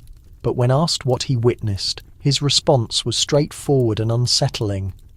"I do not recall watching anything, but I recall not blinking." In the weeks that followed, no one discussed it openly. It was attributed to a scheduled systems test, although no such test was planned. And behind closed doors, Vatican technicians were instructed to run diagnostics, but never to ask the reason why. Yet a specific individual, Cardinal Moretti, already retired, was observed walking alone through the courtyard of the Belvedere the next morning, long before dawn, carrying only a set of prayer beads and a heavily used leather-bound book. A maintenance staff member later reported that the book was missing pages, not torn, but carefully extracted. That same day, the metal doors of the Tower of the Winds were sealed for 3 weeks. No reason was provided, and in one of the smallest chapels near the papal residence, a single candle was lit and left burning for 12 days. No name was placed next to it. No saint was prayed to. Just a flame flickering in the silence. What transpired that night has no official record, no written account, no log entry, not even a faint rumour in the confidential archives beneath the secret apostolic library. But there is one thing. In one of the security rooms, concealed behind 2 soundproof glass partitions, a single audio file was recovered several days later. It lasted only 16 seconds. It was not conversation, not footsteps, not static. It was breathing. And at the very conclusion of the file, just before it is cut off, a voice barely louder than a whisper says 4 words in Latin. Venit sine voce umbra. He comes without a voice. A Vatican night that officially did not occur, and a shadow that could not be identified. The words resonated in Father Benassi's mind, like a bell ringing in an abandoned church. The audio had been wiped from all Vatican systems within a few hours, but not before it was heard by 3 individuals, one of whom never spoke again. The others, including Father Benassi, were instructed to forget it happened, but some experiences do not depart when commanded. They remain. And now, months later, as Father Benassi descended from the rusted utility jeep into the dry basin of Wadi al-Hitan, the silence of the desert seemed to answer that forgotten murmur. There was no air movement, no bird song, only sand stretching to the edge of every vista. The ruins of the monastery here were unlike those described in books. Older, smoother, more like recollections than stone structures. The Vatican had not noted this location on any map. Even the Egyptian government had no record of the structures buried beneath the sand. Yet the coordinates had arrived in a sealed envelope stamped with a faded Jesuit emblem and a message that read, "Where the breath of Eden sleeps." With every step into the ruins, the heat was replaced by a profound, chilling stillness, the kind that permeates your bones and compels you to listen, not with your ears, but with something deeper within. There were no carvings, no crosses, no archways. but there was a narrow passageway cut beneath a collapsed arch, lined with tiny openings in the stone as if it had once respirated. At the end of the corridor, beneath a warped slab of limestone altered by ages, they found it, a basin carved directly into the bedrock. The floor surrounding it was blackened not by flames, but by something far older, as if the sand itself had been scorched by the passage of time. And inside the basin, partially covered by grains that shimmered strangely in the dim lantern light, lay an object no one dared to name. It was not a religious book, not a relic, not a weapon. It appeared, for lack of a better description, like a lung, desiccated and pale, veined with threads of silver and charcoal.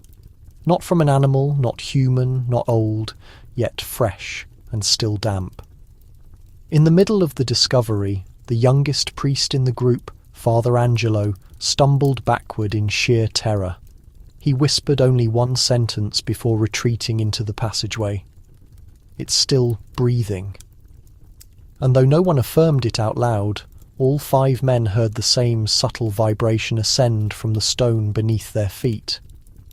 Not exactly a noise, more like a memory. A recollection murmured into the earth by something that had been alive, or perhaps still was. That evening, as they hastily left the ruins, the desert winds began to pick up for the first time in years, and by morning the path back to the monastery had been erased. The sand, as it always does, had concealed everything. But not everything was lost to the wind.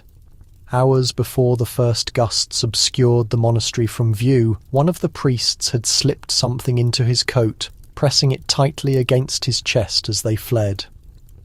It was small and virtually weightless, wrapped in fabric so ancient it disintegrated at the edges. He had not looked at it, not even as the horizon turned fiery red behind them. He only recognized what it was because he had previously seen its counterpart locked behind glass in the secret archives beneath the Vatican library. This one, however, had no entry, no catalogue number, no official preservation seal.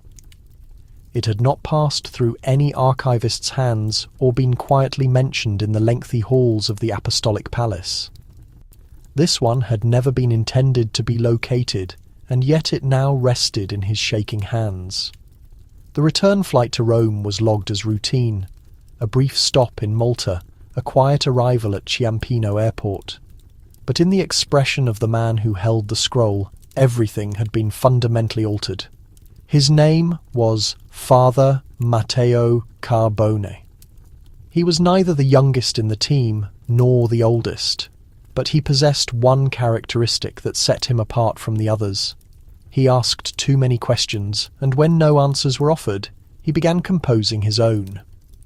Back in his modest Vatican office, hidden behind a tall shelving unit of dusty maps and forgotten languages, he waited until the others had resumed their ordinary tasks. Days passed, then a full week, then another. He gave the appearance of returning to normal routines, walking the marble corridors of St. Peter's Square as if nothing had changed. But behind a locked door, he unrolled the scroll. The parchment crackled with a soft sound, smooth and flexible in certain areas, almost reptilian in others. It was not crafted from papyrus or animal hide.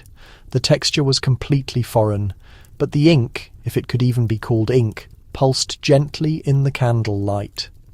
The writing was not Coptic or Aramaic or even Latin, and yet somehow it imprinted itself into his consciousness, not as words, not as a voice, but as memory.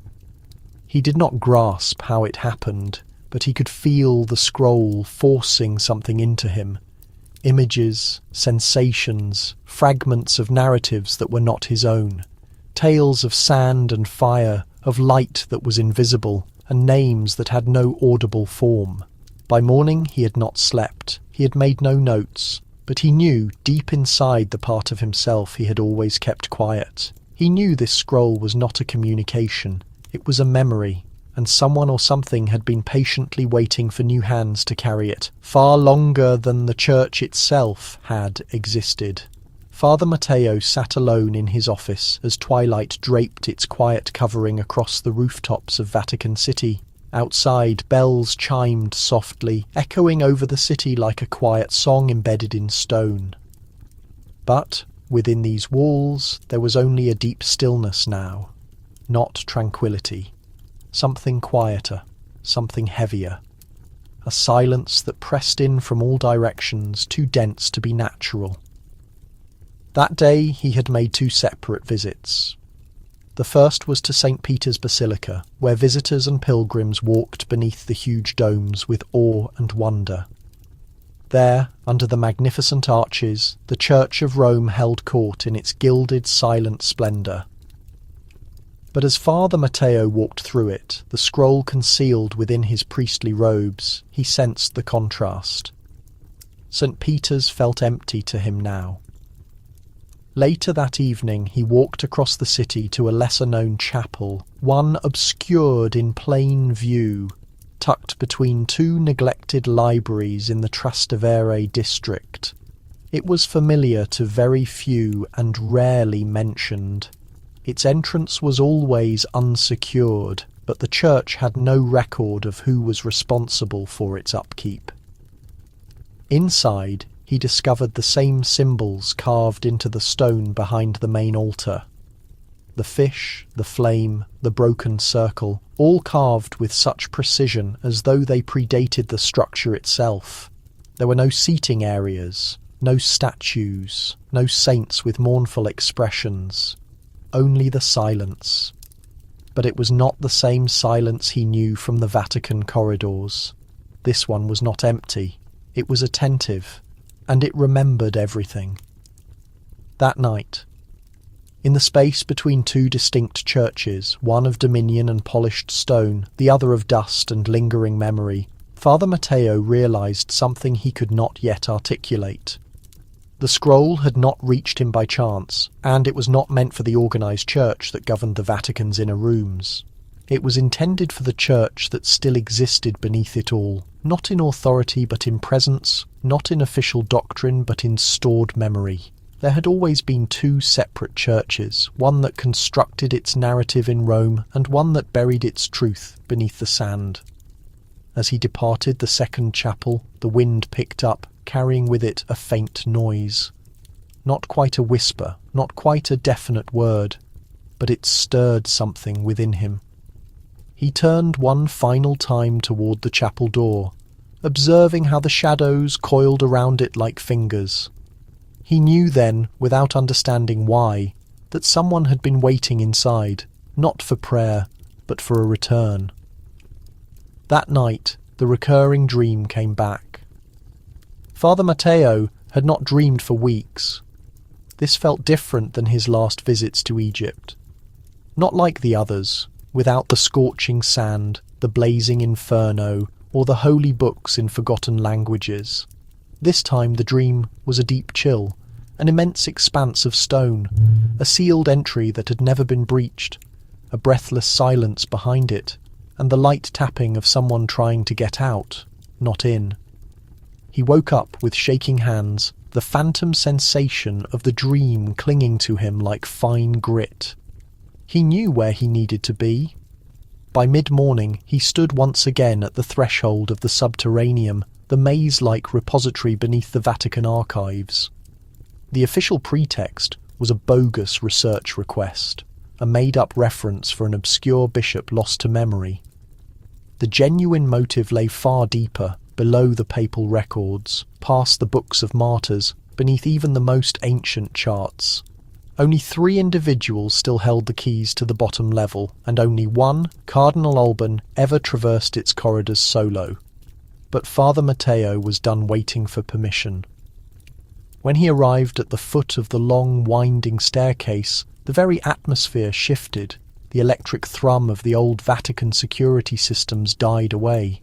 The temperature plunged. The walls themselves seemed to draw inward, as if the passage resented new footsteps. And then he saw it, exactly as he recalled, the chamber of ash. Only it was no longer locked. The heavy iron bars that had fastened the door for centuries now rested on the floor. looking as if they had simply disintegrated with age. The seal, a wax imprint bearing a forgotten bishop's ring, had been split right down the middle. Something had been inside, or something had finally departed. The room within seemed much smaller than he remembered, and darker. There were no lights, just the gentle flicker of a small oil lamp on the ground, still warm, as if recently extinguished. The scrolls were gone. The markings cut into the stone walls had been scoured clean, not destroyed, but concealed. But on the floor near the back wall was one item remaining, a wooden dish, plain and fractured with age, and resting inside it were 3 coins, 1 silver, 1 gold, and 1 that was utterly black. Not painted, not corroded, simply black. Father Matteo did not touch them. He understood their message. The identical 3 coins discovered at the foundation of the monastery in the Egyptian sands. The same trio referenced in Chenot's prophecy. 1 for deception, 1 for reality, 1 for quiet. He faced the exit, and for a flash he saw it just beyond the doorway. A bodiless shadow, observing, waiting. As the door scraped shut behind him, a sound whispered from the dark. "Return what you never owned." The whisper wasn't loud, but it rattled Father Matteo more profoundly than any sermon ever could. It was not just a voice. It was memory. It was history, reaching out from the shadows. He backed into the hallway, leaving the bowl untouched. The coins still gleamed in the dimness, silent observers to a secret the Vatican had buried long before any living person was born. Outside the chamber, the air felt heavier, as though the archives themselves had become aware of his presence, of his violation.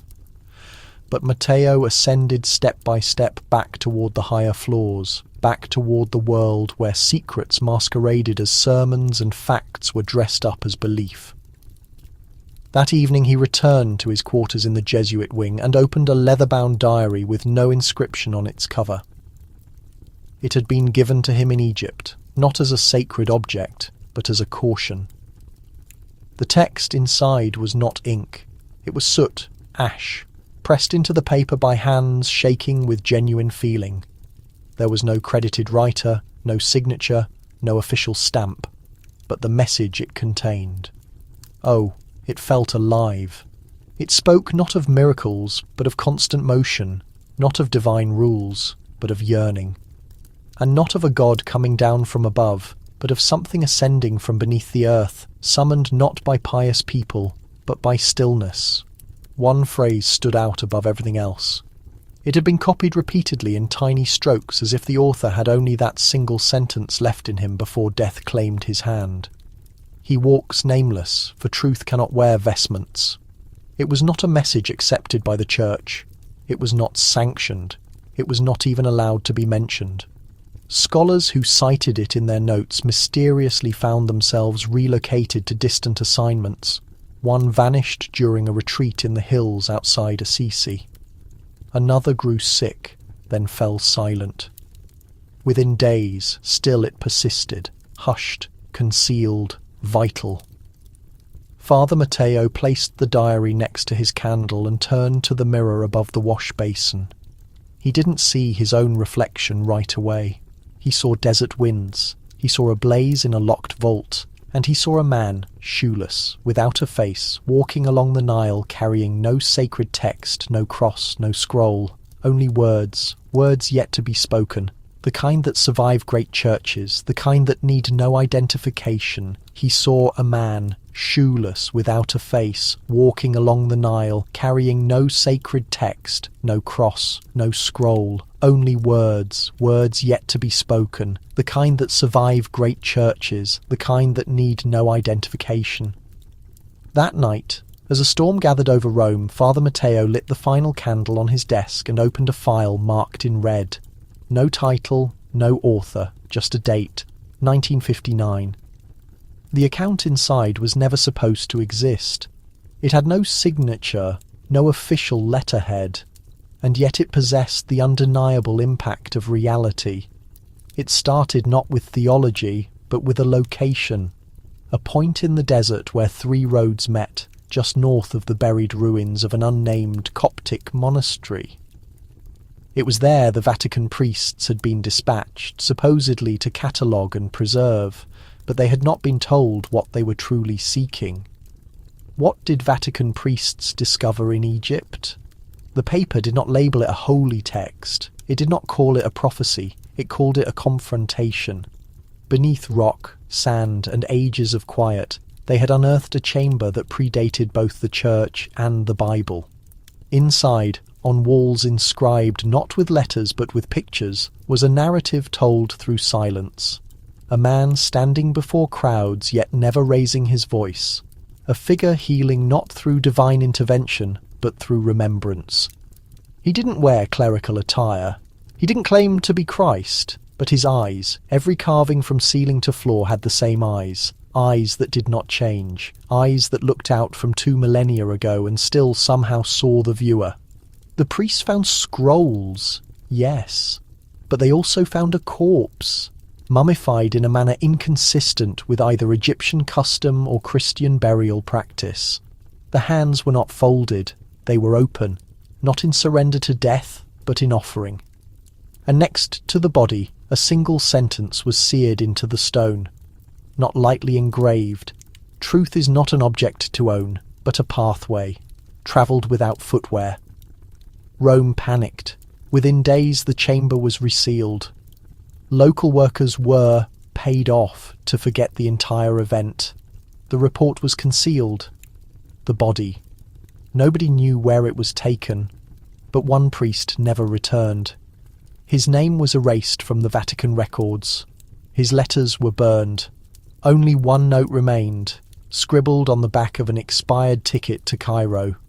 He was authentic, but not the way they claimed. He journeyed, but not in our wake. He led. Before Father Matteo closed the folder, the candle flickered. And then, in the distance, the bells of St. Peter's began to toll. But not at the proper time. They were early, much too early.